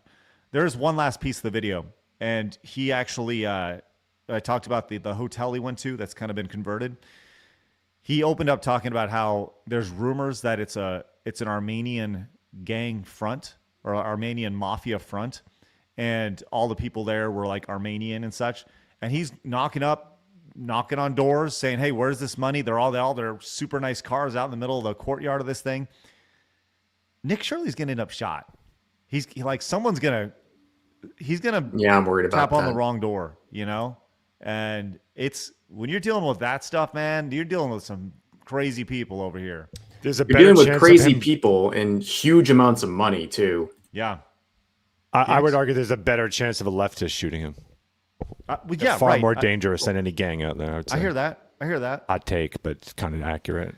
He's still not going out with any security. And that's the thing that I think is most the craziest thing. He's just going out with him and whoever he's out with. No security at all. No. Yeah, that's not. Yeah, I don't feel like that's probably the smartest decision. I mean, you would wish that you wouldn't need it. That you could just knock on someone's door and ask a basic question and they wouldn't be a psychopath and murder you. But we don't live in a normal world, so. But I agree with Phoenix. I'm more concerned about some crazy extreme leftist going out there to silence him than one of these gangs he's approaching or these shady figures because they hate what he's doing. Again, I mean, this is not anything new here, but the way everything is so politicized, we can't even agree on blatant fraud being bad. We could all just say, yeah, that's bad. And even to levels where, you have illegals getting involved, you have dangerous gangs being involved. Can we please just agree that this is bad? But no, we have the governor of California being represented by a meme calling the guy exposing it as a predator. It's very disheartening. It's hard not to be a bit demoralized by all this. Well, I 100% agree. To be the idea that, say, you be blackpilled about this stuff, I tell you what, that black pill's getting closer and closer to that mouth when you see this, and I go back to when we first saw this back in November, October, when Nick Shirley first saw this, exposed all this in Minnesota. That was my response, was like, hey, let's see how there's anything being done about this. And yeah, there has been some small steps taken since then. So that's encouraging. Now, will anything be done in California? I don't know, man. That's their bread and butter. California's going to California. California's going to California. Yeah, 100%. 100%. I would be okay if just the entire west coast of the United States was annexed to Canada, and I'd be totally fine with just a that. random ass earthquake. It's a shame because it's so beautiful out there. Yeah. I wish that it wasn't the way it is because it looks so beautiful. Like, I'd love to go visit if it wasn't so insane. I mean, maybe certain parts of California aren't as insane. I don't know. Like the real northern bit like are pretty normal the people. northern- Yeah, they're pretty chill. Well, when you look at the voting, it's very much like the rest of the United States, where most of it's red, Cities. but the cities are blue. Yeah. Exactly. They love their comforts over there in that city right there. So, all right, we'll continue to monitor the Nick Shirley situation and things that he exposes as he goes along. He's becoming quite the American journalist, here in the last couple months, making a name for himself. Good for him. Stay safe out there, big guy. Crazy. Maybe I'll reach out. I'll see if we can get him on the podcast to talk about it. Yeah, that'd be great. He usually makes the podcast rounds after he does a video or so. Rightfully so. All right. I'll tell you what, though. Hey, friends, have I told you about Rumble Wallet lately? Because guess what? We got ourselves a sponsor today. That's right. I have a script over here. It's right there. It's telling me that I should tell you about how they can freeze your accounts and share. Don't even need it, because I can tell you from the heart exactly everything that you need to know about Rumble Wallet. I'm going to tell you this right now. Today, I have a real world example. Today, I had to go get my passport squared away. I had to go get money. You know what I had to do for that? I had to pay for a money order. I had to pay $5 to get my money out. How silly is that? Transactions to have access to my money. What is that about? You know what doesn't happen on Rumble Wallet? Those silly transactions. You go in there, you get your money. It's your money. You don't have to worry about any of that stuff. You download the Rumble Wallet app on iOS or Android. You go in there, you can load it up with some crypto. You can buy some crypto. You can go in and you can cash out at any time. That's the beautiful thing about it. If you want to have the cash, you can have the cash. But it's your money. You can do what you want with it. I know that's such a silly statement, but it's so true. I had real world experience this today. I wish I could have used Rumble Wallet to take care of my passport needs, but I can't because they're not that advanced. You get advanced. You download the Rumble Wallet app. You can support your favorite creators over on Rumble with it. It's very nice and very easy to do. We see people supporting with us literally every day. They're on board with the Rumble Wallet, and I hope you do too. It's your money. It's your freedom. Own it. Own your money. I know that's such a silly statement, but you can do it on Rumble Wallet. Once again, download it on either store. There's a link right now. If you're watching over on Rumble, it's right over here. There's a QR code. You can scan that QR code to download it. If you're not watching on Rumble, you can watch over on YouTube. We have a link in the description, or you can just simply go to the App Store right now. Check it out for yourself. Appreciate Rumble Wallet. It's a great product. We support them. They support us. It's a great relationship. And hey, you support them as well. Appreciate Rumble Wallet for sponsoring this episode of Side Scrollers. You can tell I'm a little passionate about that, man. That was a very crazy experience today, having to pay $5 to get my money. I was like, what is this nonsense? It's so silly. All right, Phoenix, before we read off some of these other supers, when we get to this next story, we need an update. Where are we at right now? Oof. Dreamcast, people, where are you at? Here we go. $95 for the Dreamcast and $320.98 for the Nintendo GameCube. All right. Let's see if any of these will help, as Dr. T.S. King came in with 20 for the GameCube. It says GameCube controller and OG Xbox controller, the Duke, are the king of console designs. PlayStation has to be the worst design controllers. I'm not saying it should be used to haul garbage, but hauled away as garbage. Mo for GameCube right there. Man, GameCube is rolling in it right there. Hideki says, I agree with Straub regarding the governor offices. Thank you very much, Phoenix, by the way. Appreciate that. And memes. It may look cool at the time, but we should hold our government officials to a higher standard of professionalism. By the way, I'd just like to say that some of the memes coming out of the White House are really funny. I think it's fair to say they're funny to you. Like, I don't know. I just hate it. It's like a personal pet peeve of mine. Like, I don't like that it's so catty on the internet, and like it's normal whenever it's like people doing it on like your personal accounts, but just seeing like literal representatives and like all these people going back and forth like they're like VTubers, like fighting over, like it's just very, it's like a grim reality of the world we live in, I guess. I think that's totally fair to say I expect more out of my representatives. Now, with that said, they're going to say you got to play the game, and if they don't, somebody else will. And you know, that's as Phoenix said. I think that was the perfect response. There's fraud. By the way, Nick Shirley's a pedo, right? You know, like, oh, like, that's it doesn't make it necessarily right, but I get No. what you're saying in terms of like this is right for them because this is what they like. In order to play the game the way they want to play it, they're gonna do it. But obviously, Now they want to stoop lower. They're like, "Thank you. We will stoop even lower. We won't even have to just outright call you anything. We'll just make a meme about it now." Yep. I just miss when there was so much like class and like presidentialness and like I know a lot of it was fake. People say, "Oh, it was When fake." was that? No, but I mean, I feel like you can you not tell a difference between like politics now and politics like 10, 15 years ago? Like Oh, yeah. at least in terms of like I don't know. I mean, I will Front say I think facing. Trump like changed a lot of things, right? Like, you know, whether or not you liked Obama, like you could at least admit that as a person, he was a lot more classy with how he handled himself. You He's might the not have best liked what he presidential said. avatar we have. Yeah, Obama. he's like, but he looked like he played the part. I'm not saying his Right. politics were necessarily good, but like he was very presidential. You know, I guess I wish more people were, even if that's kind of fake. Sometimes I don't know. So the big problem with that. So you listen. I'm with you. Right now, we're all racing to the bottom right now. But I'm with you. But the problem is like here's the deal. You right now a lot of these politics and these memes are not. Or certainly not my age demo. Right now, they're trying to get the youth, which is critical. And if you come in with a suit, what do people, especially the youth, what do they see a suit as? They see it as corrupt, fraudulent, fake, con man. Because why? They've went through two financial crises. Nothing came from it. So when you see a politician, when you see a suit come out to you, you think, this guy is bullshitting me. What you want is the common man. And the common man pitching cartoons to you, you can buy that. It's quick. It's easy. You can meme it. You can vote it on social media. It's instant clicks. And so you're more likely to get involved in politics without you knowing it with a meme than you are with some suit and tie going very proper saying, well, I don't think we should. That doesn't play anymore. It used to be the America of old. It used to. Granted that when they were doing that, they were doing the same shit. It just was not front facing. So that's kind of why the meme culture has Right. ticked and risen in popularity.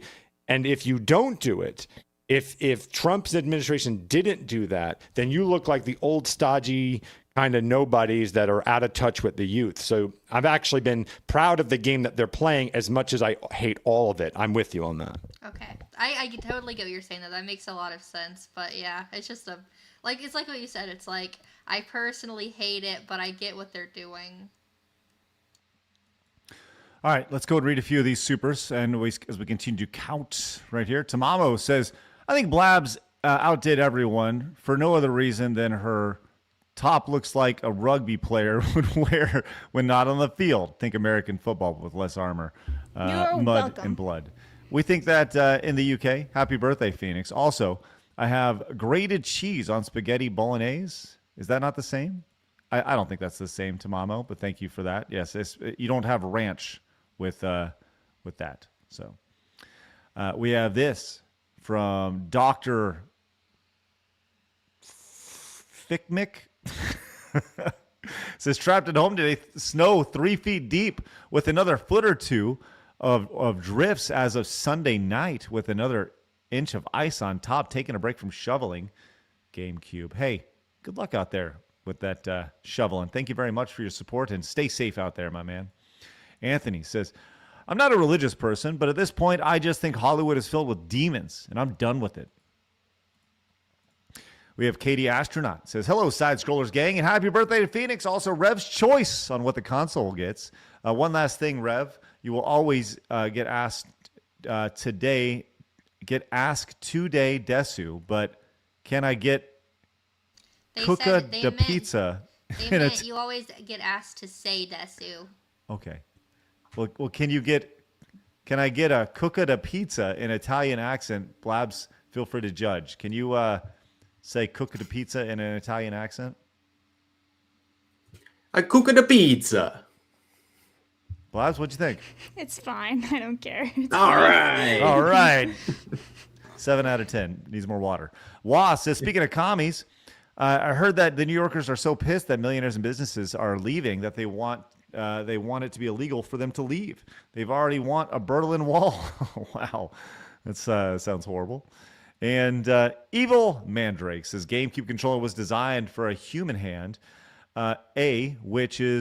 Which is used the most, is front and center. B is placed perfectly for the tip of the thumb resting on A, well, while X and Y and a quick roll away. GameCube for the win. All right. This is turning into a blowout very quickly. It's not. It just takes one really enthusiastic Sega fan, like someone who just caught wind, like, wait, Side Scroll is letting down Dreamcast, and then you might see it right at the end. Well, we'll see. We'll see how this plays out. I don't know. I think this one's done today, personally, but who knows? Well, nothing got fucked more than the PlayStation 4. That's for shit sure. Wow, Yeah. that wasn't even a competition. Even like $1.50 it made or something like that. Yeah. All right, I want to talk about this video that it was a video that Asmongold did, talking about how men have been radicalized due to women writing the rules of society and also getting into video games. Just the radicalization of men here. And we have a couple ladies here, and I want to hear your thoughts on this as we go along. So here's Asmongold talking about the radicalization of men, something that we've seen in society, I would say, over the last decade or so. They're wishing it into existence. I think that they're talking about no one will care. Well, no, I don't think, because the thing is that if you want to, because also, by the way, young men are massively disenfranchised everywhere. They're disenfranchised in media representation. They're disenfranchised in hiring practices. They're disenfranchised in education preferences. They're disenfranchised in opportunities such as scholarships and other types of internships. They're disenfranchised in the fact that they have to register for the draft and women don't have to register for the draft. They're disenfranchised in terms of child custody. They're disenfranchised in terms of, sentencing in courts. Like, these are all verifiable, quantifiable, like 100%. Like, not only is it men, but white men, it's like a multiplier where they're even more disenfranchised. And the more that you tell white guys for noticing that they're Nazis, be very careful, because they might start agreeing with you. Let's go stop there. We'll continue. First, I want to ask the audience, chat. Hey, they're Phoenix. Good to see you. Sorry about that. Hitting the wrong thing. Do y'all feel disenfranchised? Have you ever felt disenfranchised? I know that our audience is the vast majority men, vast majority of normal men in our audience. So first question to you, chat. Then Phoenix, Rev, have you guys ever felt disenfranchised the last few years? My whole life has been fucking black-pilled. But the difference between me and everybody else, my God, I can depress everyone here. But the difference is that never has stopped me from trying, right? So I just go, okay, well, the house is on fire. I don't go like, well, I guess I'll just burn to death. It's like, no, it means you keep fighting. You keep trying to put the fire out as best you can. You keep trying to get friends to join you and grabbing some water and putting it out as best you possibly can. And then you hope that when the house is completely crumbled, that you can build something better and stronger in the future, that you've learned from the mistakes that you've made, and you fortify that way that never happens again. So yes, I'm extremely black-pilled for pretty much from the day I woke up, but don't stop fighting, and I try my best to inspire others where I can, especially with a microphone on a platform, to try and provide solutions of, hey, here's a place where we can gather and try to make a difference. And I think that's also what Craig and this show does as well. It kind of puts everything out there and goes like, doesn't this suck? But maybe we can find a solution, you know. Rev, what about you? Yeah, I believe that's what they call white pilling. He's on the other side at this point. He's trying to find the positives here and keep fighting. But yeah, that's kind of like the whole point. Like, you can't give up on these things. You got to keep talking about it, even if it seems like it's so overwhelming, the amount of vitriol people have for you because you're a man or you're white or whatever. And just taking a look around in like familiar spaces like the gaming industry, like, yeah, of course, a white male gamer is disenfranchised in many different ways, like at least in terms of how they're viewed by developers, community managers, what have you, who tell them like literally, you're not welcome here. We don't want you as a customer. We don't want you in the spaces. Like, no, nobody's losing their sacred rights or anything like that. But it's still, yeah, you are being targeted just because of how you were born and things you didn't choose. And the more people wake up to that, the better. And to just kind of roll over and let it happen. You know, we're talking about what Asmongold said. It's not just women writing the social rules and all those things. I think it's a lot of men who are being led into believing this is the right thing to do and that somehow it's going to serve their own interest when they're literally like cannibalizing themselves. Oh yeah. Well, I have an example for that here in just a minute. I will show you a weak man who is literally scared of his own family. We'll get to that in a second. Let's continue here with his thoughts. And I think that's where we're headed. I think it's already happening pretty fast in Europe. And at the end of the day, these people will only have themselves to blame because they've radicalized an entire generation of young men by creating an entire culture and society that hates them and that tries everything that it possibly can to demonize, keep them down, delegitimize, infantilize, patronize, and just basically punish these young men for nothing. Punish them for something that they didn't even do. Toxic empathy? Yeah. Like you saying you were racist before it was cool. I don't know. Yeah, I guess that was more a meme, but yeah. And I'm 50% of the way there already. Just keep saying it and fuck it. Yeah, I think that's where things are headed. And it's very disappointing for me to see this because like I don't want to have that happen. I don't know why we need to have these extremes, but these people that, you know, again, like we live in a society that's.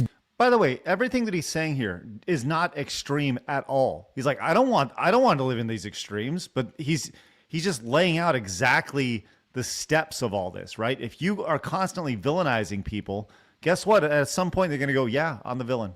You know, I guess I am the bad guy. And if you want me to be the bad guy, I will play the bad guy role, you know? And you continue to push and push and drip and drip and drip and drip and drip. That leads to the polarization of society, which is what we see right here. And they call Asmongold extremely, like, they say, you know, like that statement there. He's like, I don't want any of this stuff. Who does? Well, I know there are people who do, right? But this is what it leads to here.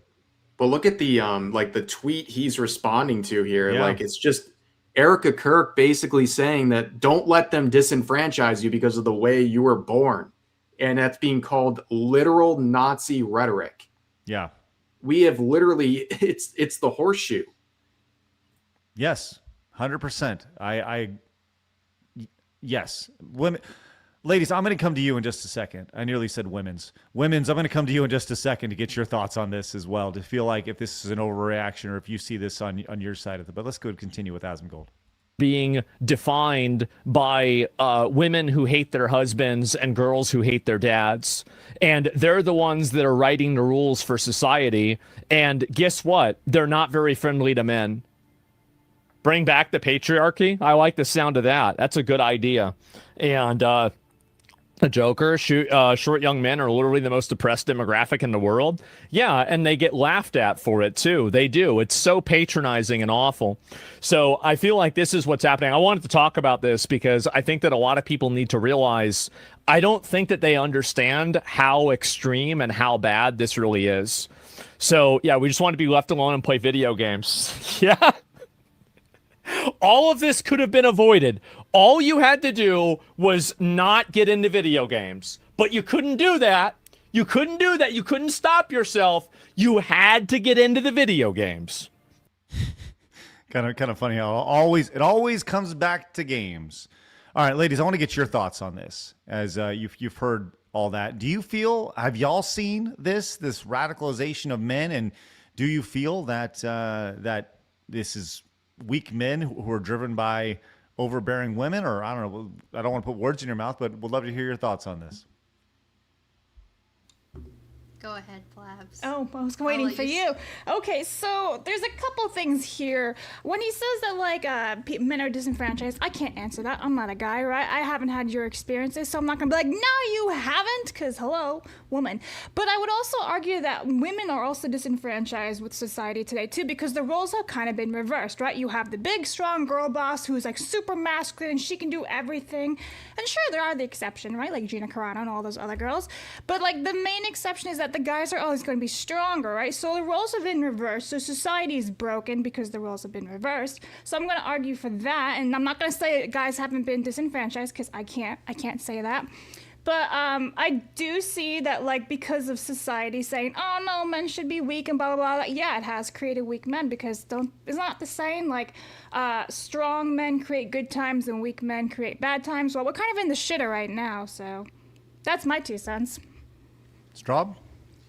I feel like as someone who, like, I'm married to a man. I'm a big sister and the only sister to 2 little brothers. I feel like I've always I don't know, I care about guys. I think you don't need to necessarily be in those positions to care, but I don't know, I've always had men in my life that I care a lot about, and obviously it makes me sad to see things like this. I don't think we should treat anyone in a way that tells them they're lesser because of how they were born or things like that. I think everyone deserves to be treated with love and respect. I don't know. I see people, I saw someone actually in the chat of the podcast earlier saying, they don't even want to try and get married because of the way things are with women nowadays and all this stuff.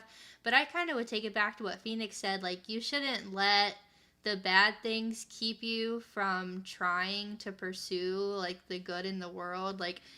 I don't know, I understand people being I'm afraid to date, I'm afraid to get married and have children with someone because what if something bad happens? But truthfully, and I can say this as someone who does believe in God, I feel that's why I have so much comfort in my relationship with God, though, because I truly trust he is in control of everything. So there's no reason for me to just be afraid of something and not try, because I'm whatever's supposed to happen is going to happen. And I don't think it's worth missing out on potential good things that he has in store for our lives, whether or not you believe in God.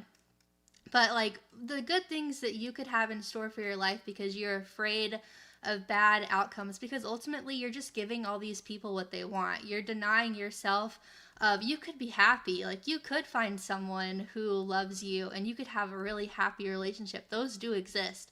And honestly, by you not even trying, you're almost just giving them what they want by being you know what, I'm giving up. I'm going to be alone forever. I'm going to be miserable. And you could apply that to any other thing. And then the draft is so separate. I was talking to Reb about this the other night. I was maybe it's a hot take, but I think nobody should be drafted. I don't know if I even agree with the draft existing.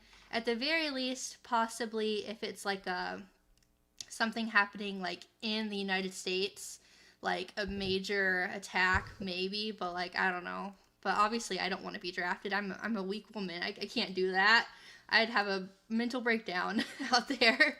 But I don't think that, I don't know, the concept of any man getting drafted either. I don't love that, especially kind of what Blab said. I can't lie, I think men are different nowadays than they were historically in the past. Not that any 18-year-old guy is necessarily probably in the best place to go to war randomly when he doesn't want to, but I just can't imagine that. But yeah, that's my ramble. Hotter take, the only way you can vote is if you sign up for the draft. What about? I do see that. I do see that as an argument, and it is an argument to be made. There's also pretty much everything. Right. There's also the argument that you can't vote unless you pay taxes. Yep. Let's do both of those. Well, I'll tell you what. Let's. I want to point about someone who's been broken. We have one example of this. This is courtesy of the Bill Maher podcast over here. He had an actor named Jerry O'Connell on his show. Are y'all familiar with Jerry O'Connell at all? Yes, and I know the clip too. This is great. Mm-hmm. This is spectacular. Blabs, you ever seen Jerry O'Connell? I'm sure you've seen him in some of his work. Mm-hmm. Yeah. He's known for Stand By Me. He was in Jerry Maguire, Sliders, Scream 2. Okay? Oh my God, Kangaroo Jack! That takes me back.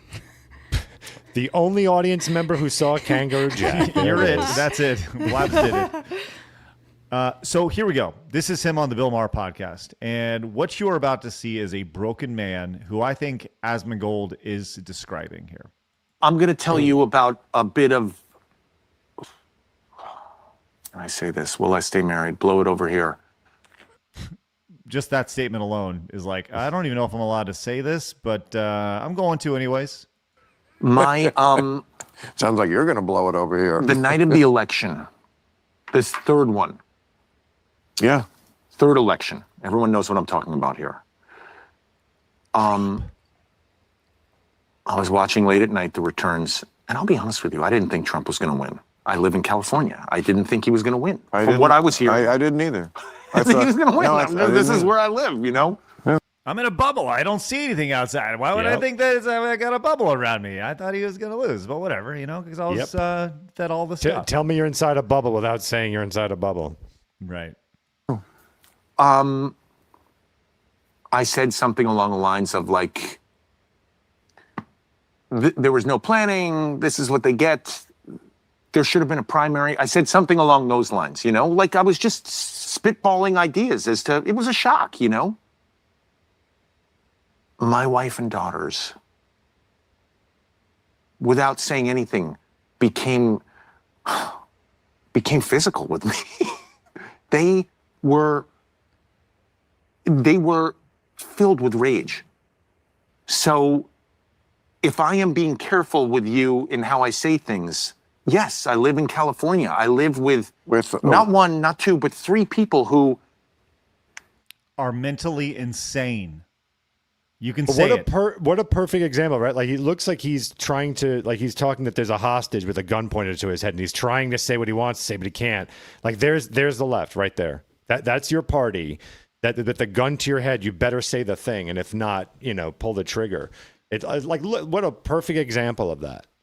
Well, and the idea that all he did was say, well, we should have had a primary. Oh, this is what we get, and they get violent with like him? a plague. Yes, like a violent zombie horde. Well, just imagine if this was reversed and it was a wife up here talking about how her boys and her husband got physical because she voted for Harris, or was having some sort of an opinion about the election that they didn't like. Like, it's insane. It would be outrage. This guy just came up here and said, I just got abused by my wife and children. I got physically attacked. And everyone's like, whatever. Anyway. Right. Yeah, well, it goes back to the other day on my stream, actually. I was looking at this video about how we have normalized abuse towards men, and there was this one guy that came out, and he was saying in this interview with another guy, yeah, I've had women put their hands on me, hit me, and the guy was just laugh. He was but that's not the same. He was that's not abuse, blah blah. And the guy's sitting there, and you can see it in his eyes. He's why is this guy telling me I didn't go through something that I clearly went through? But it's it's become so normalized, and people act like it doesn't, oh, it's fine to just do and say and even hit physically men, but you can't touch a woman, which of course I don't think you should, hit anybody, but at the same time it's just crazy that it's totally acceptable when it's a man. Well, this is what you get in this situation. You see him right here, who's terrified to talk about it. My wife, my daughters are they got physical with me, right? I wanted to replay this statement here. Yes, I live in California. I live with not one, not two, but 3 people who, if I made any kind of joke, they would they'd become very angry with me. Well, so I don't want to tell you how to live your life, but I couldn't live that way. I would, whatever household or whatever situation I'm in, I say what I truly think. And if it makes you angry, I'm sorry. We'll have to work that out. Well, it makes... But I am not going to tuck my tail between my legs and just shut the fuck up. This is what you were dealing with when you were a child. Just sit there and don't say anything. Yeah, but... Sit on your hands. But what happened to Rob Reiner? More of that, Jerry. More of that. Yeah. Where's Rob Reiner's ghost when you need him to be telling you more of that? Yeah. How sad. I just look at that. I'm like, man, how sad.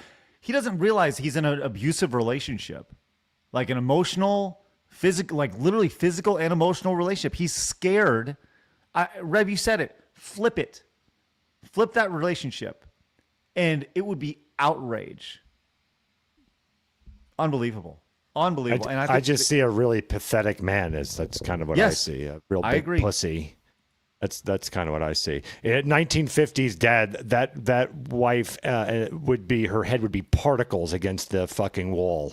It's just, these are weak men. I'm certainly not saying physical abuse. I'm saying men have lost any form of testosterone where you don't need to do physical abuse. You're the man of the house. Why would you even accept that even for a second?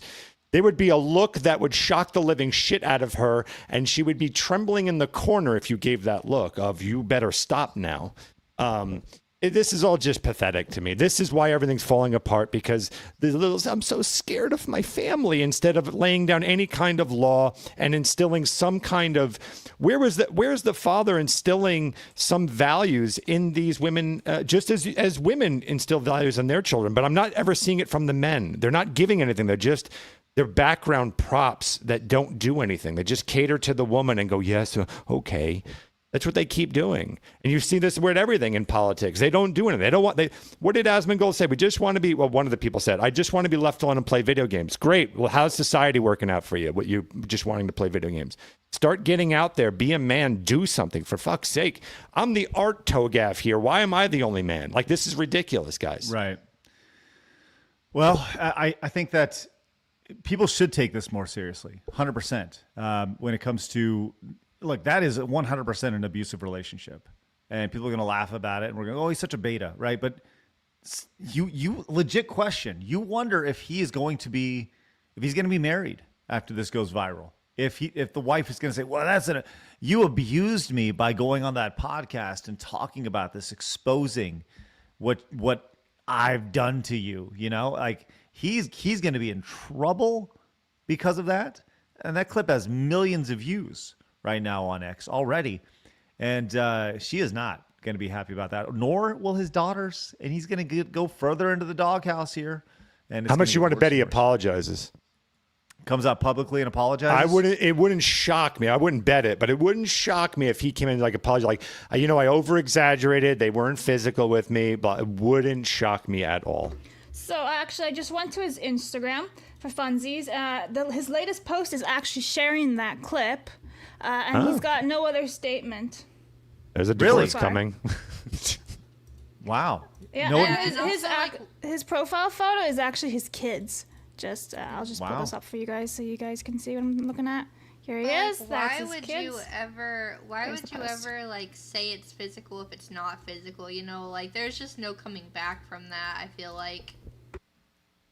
I think it was a broken man making a legitimate cry for help, because that's all he can do at this point, because he's so down in the dumps, so in the doghouse. He doesn't feel like he could ever actually stand up for himself. Like he doesn't know how at this point, I guess.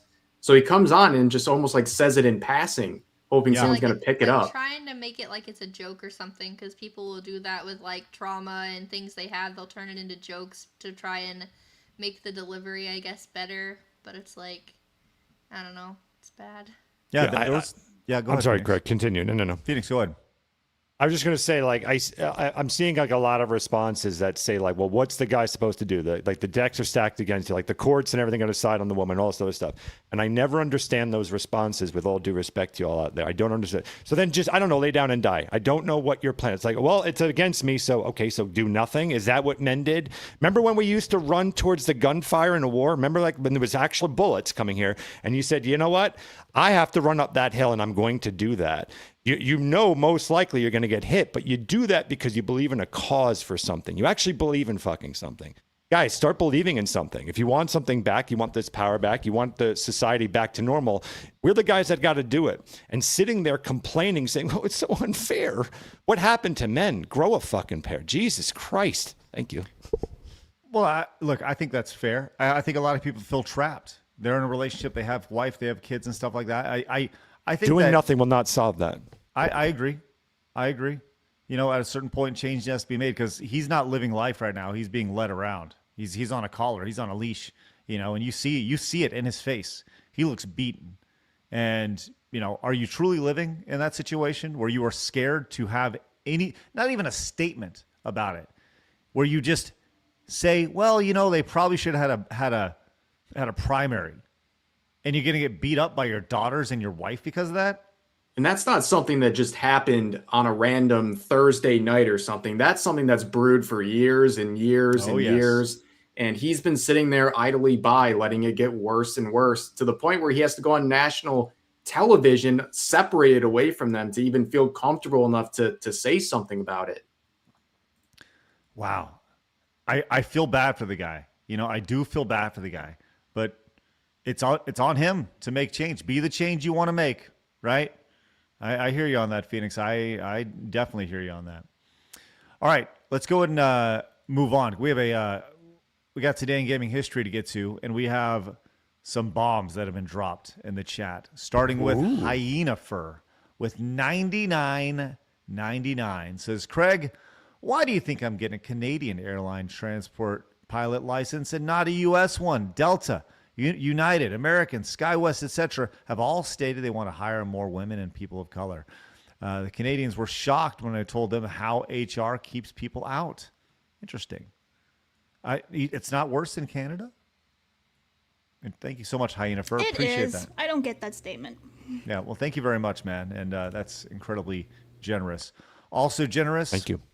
GME, Game Master Emperor, came in with $200 super chat. Says, GameCube is what I've grown up with and is what I will declare the winner in this.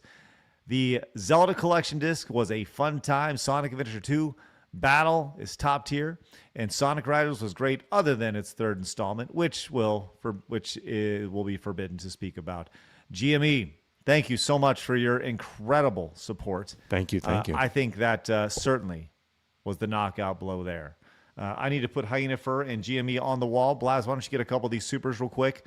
And then I think the countdown is going to begin. It's not looking good for Dreamcast. No, we'll take a look at it. Go ahead, Blabs. All right. Lieutenant Cyber, I was about to say it's silver, but no. For 10 says, do I feel disenfranchised? Yes. To channel my inner powder, when I'm told I'm a Yahtzee for being a ginger libertarian, my answer to them is yeah, and their insults mean nothing as their words mean nothing. Commodore Fan for 10 says, I'm calling out my oldest bro who makes pasta with extra spicy Italian sausage, chorizo, chipotle, and jalapeno peppers, then drowns in hot sauce, grated Parma cheese, and sour cream. Yuck. GameCube. That's you pronounce that's chorizo? That's the proper way of saying it? I have no idea. I don't know how I to thought it say was that. chorizo. Fuck if I know. Chorizo. Yeah. I don't know. Hippie for 10 says, we got the Dreamcast at launch. I used to put in Sonic Adventure just to listen to the music. If more people played it, it would be a win this battle. Sorry, Ro. Tamamo for 10 says, who sent an essay, says, new Netflix documentary called The Manosphere. A couple women at work were talking about it. I talked to them about the internet radicalization I see on the internet, both sides being pushed away and pulled towards. The only reason I don't fall for this is I am anchored in real life. 99% of men and women I meet are reasonable, yet the internet bombards you with the 99% grouped over and over. They were in complete agreement it was hypocritical and rules for me and not for thee. All right, thank you for that. Real quick on that, there is a Netflix Manosphere documentary out right now, and I haven't watched it. I think it may be coming out this week or something. I know it's coming out soon. There's an entire doc about the Manosphere. I know apparently Andrew Wilson was reached out to about it, and he's like, F off. I'm not going to be a part of your crap, the way you're going to spin it. So, all right, continue, Blabs. Common Fan for 10 says, as someone who was born with sight and hearing disabilities, I don't agree with having to be eligible for the draft to vote, as not everyone who wants to go into the military can, and I'm one of them. Yes, you can. So you can do there's office. It doesn't mean necessarily that you have to be a soldier, by the way. And we're caught up right now. All right, excellent. All right, Phoenix, let's get an update here, friend. Wow. What do we have here in this intense battle of Dreamcast versus GameCube? I would take out the word intense. We've got $110 for the Sega Dreamcast and $582.97 for the Nintendo GameCube. I will say, as far as your boy Phoenix is concerned, I do believe that the proper console is winning, but I am waiting for those big Sega Dreamcast fans out there. I mean, there's to this day people who stand by the Dreamcast as being the greatest console ever made. So, waiting to see if they show up. This is I think this is the vocal minority here, is what we have. Yep. Yeah. All right. Well, we have one little tidbit of the show here, and we'll see where it goes. We'll put the timer on the clock here in just a minute, Phoenix. Okay. So we'll put our 5-minute timer. Actually, Phoenix, can you do 10 minutes on your timer? Well, I can go. It goes up, so we can make it whatever the hell you want. I'll tell you, we'll put 10 minutes on the timer, and once that timer runs out, because I think that's how long gaming history usually lasts, that is when we will wrap. Are you ready to go, Phoenix? And go. It begins. All right, excellent. So once the timer is done, that is when we will wrap up voting today between the Dreamcast and the GameCube. With that said, friends, Blabs, are you ready to take us home? Oh, I am, but you're not. Oh, okay. Oh, I saw this as a masterpiece. You're like the joke. Oh, sorry. Today in gaming history with Flab. Yeah, do it. Step on me, mommy. All right, Blabs. Just wants to watch the world burn. There she is. So, March 17th, everybody, Castlevania Bloodlines was released in 1994. The DS edition of Scrabble in 2009 was released. And then, guys, Angry Birds Rio for the mobile phone was released in 2011. Ta-da! To be Burn it clear, all. that's Burn it not all. even Angry Birds. That's the movie tie-in Rio that no one saw. Much like Kangaroo Jack. Were you in the little theater watching that too? That person who super chatted. Oh, that saying did right. he There was watched another person. Okay. And there was somebody on Kick who also watched it. So in your face. To be clear, you didn't put Scrabble on the list. You put the Nintendo DS version of Scrabble. You bet your ass I did. All right, Rev, Straub, you have any thoughts on that experience right there of those three games? That is certainly the list of all time right there. Thank That was amazing. Great work. Thank you. Keep it up. Well, some noticeable games that maybe Blabs missed today. All of them include, obviously, any will do. You did mention Bloodlines. I did. Which was fine. And the only Good reason call. why you knew that was a game was because you've played Castlevania I have before. played Castlevania. Simon can suck a D, you know? Yeah, you're not a big Castlevania player. No. Also, probably not a very big Karnov player. But that is That's why you say that. Yes, Karnov. Karnov's Revenge in the arcade. I like that they chose the Virtual Boy. It looks like, honestly, that font and like style looks like Back to the Future logo. What? Yeah. Yeah, in like the little art, right? I The know what dynam- you're saying. Yeah. Okay. Yeah, it's like the But- flame text. Yeah. Yeah. All right. Descent was released 31 years ago in 1995. Ooh, WWE Nah, not Crush Hour. revolutionary. I would say this was a WWE Crush Hour was a kind Mario of a Kart spin-off. with WWE, right? No, I wouldn't say Mario Kart. It was what's the David Jaffe game before God of War? Twisted Metal. Yeah. It was That's it, Twisted right. Metal. Yes. I've always seen this game, never played it. Legend of Legaia. Anybody? I'm No? sure Maybe some Legaia? RPG fans love it. Legaia? I don't know. Maybe. Ape Escape on the Loose released for the PlayStation Portable. Harvest Moon DS. Oop, that's released. gonna make some people. Yes, I'm sure. Too they're just- damn bad. God, we Okay. got Scrabble. Hell at least- yeah, we did. At least we have Scrabble. Disregard One Piece Grand Battle for the GameCube and PlayStation 2. Right there. Hey, GTA Chinatown Wars for the DS. But at least we have Scrabble. That's right. That's true. Henry Hatsworth and the Puzzling Adventure Blabs. I know you love that game. Well, I didn't put it on the list, so. I am a okay. little surprised that didn't go in place of Bloodlines. I got to tell you. We had the I think we had this on a couple days in a row. Resistance Retribution over here. Let's see. Pokemon Conquest, Battlefield Hardline. I know a lot of people like that Pokemon game. I think. That's for the nice. DS. A lot of DS games today, right here. Yeah, so there was one at the very bottom, besides Thomas and Friends. Okay. I skipped that. Oh, maybe it was for tomorrow. Okay, so yeah, there was another one. There's something about like a boyfriend one, and I decided not to put that one on the list. So you guys are all welcome. Let's see what's on tomorrow. Hold on at the bottom. Let's find out. Yeah, no, Terraria. I think it's been removed. Yeah. So. Okay. Oh boy. We'll see. These better be listed tomorrow. Whoa. Spoiler alert. No. They won't be. Yeah, that was. I kind of had a feeling. Oh my God. Yeah, Lego City. What up? Oh my good Lord Up. Almighty. Yep, fading away over there. Fading away. Just Bye, Rev. slowly. Rev over here just decided it's time to end it right here. It's All right. fitting for our guest for tomorrow, so don't worry. Okay. Hey, give it up for William Geary, who came in as a member apparently twice, showed up. That's nice. Thank you so much, William, for becoming a member. Video Gamer came in, says, for Dreamcast to help it out, still have mine on the computer desk and hooked up to my monitor alongside a gaming PC. There we go. I have to see if that'll help. We got a fighting chance now, boys. Avocado Molotov says Starship Troopers for the win. Phoenix Dreamcast, by the way. There we go. 2 more for the Dreamcast.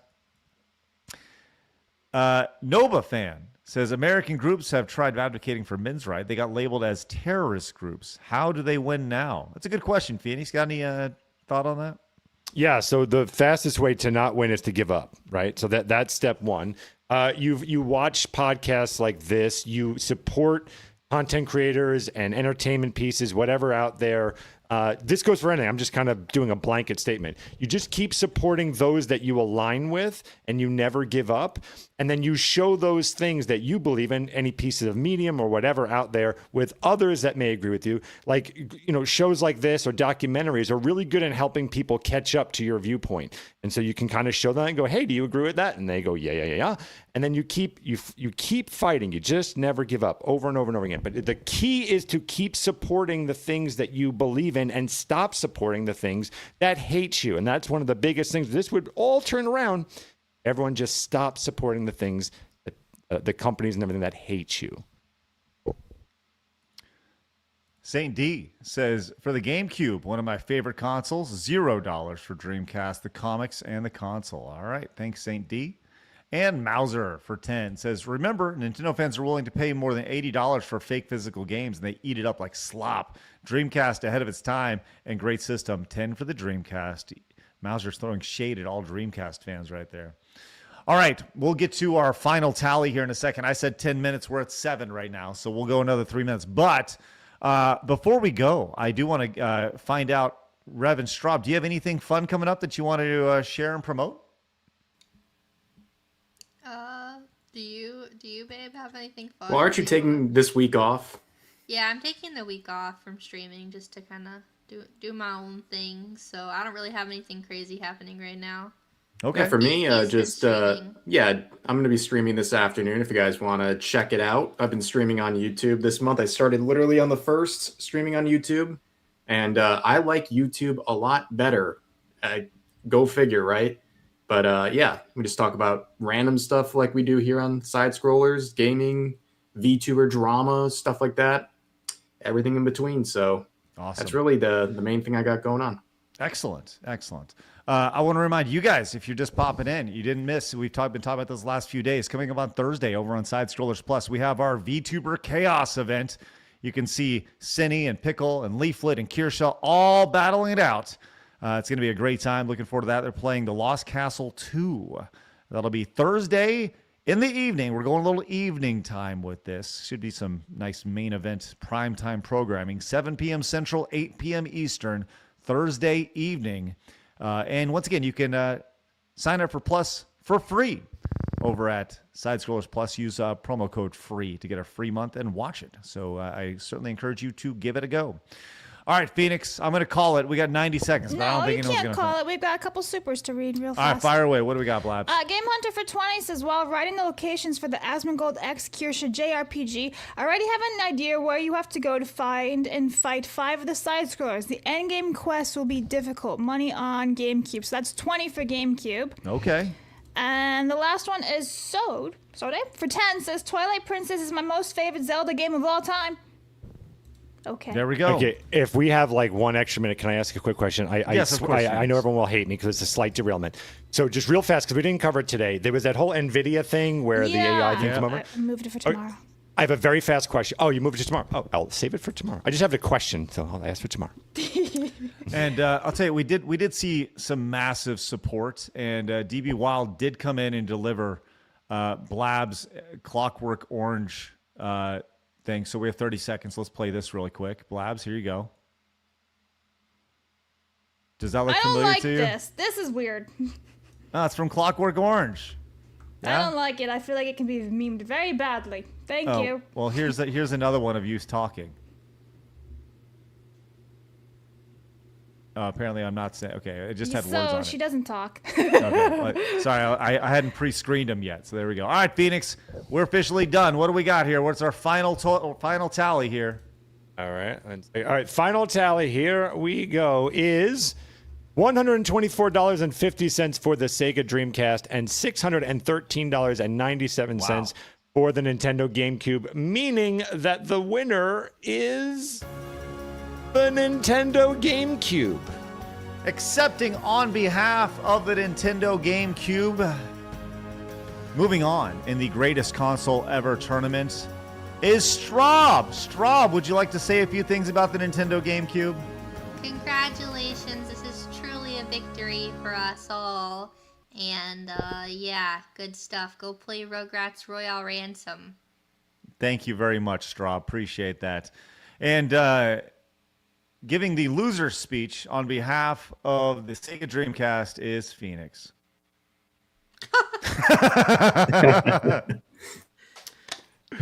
We fought a great fight, boys. Listen, the Sega Dreamcast was sadly the last console that Sega made because it did so poorly that they said, we're getting the hell out of here, which is a shame because this thing really had some great innovation, including the VMU, the controller.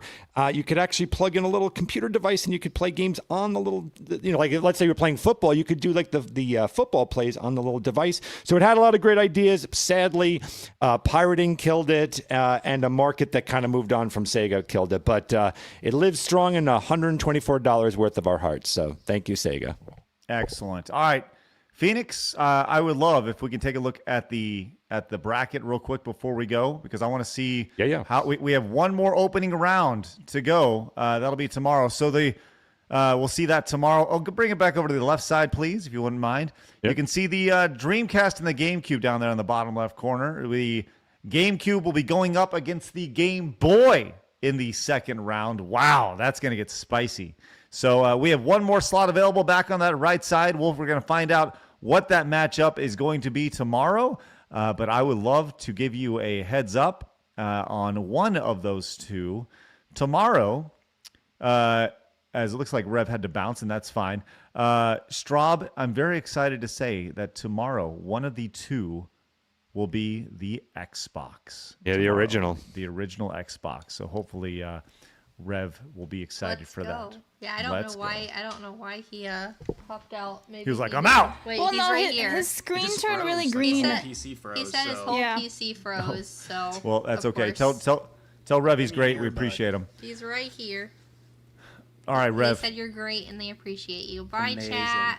All right, we'll see you guys. See you guys later. Everyone, go check out Straub. Go check out Rev's channel. Links are in the description. Appreciate you guys. We'll be back tomorrow at 11 a.m. Central Time when we are joined by. We have Pickle and Tiny Panda Face. Ooh boy, Pickle, one of the competitors in our upcoming battle of VTuber Chaos happening Thursday. Looking forward to seeing that.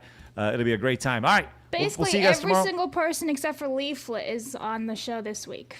Oh, good. It's going to be a great time. All right.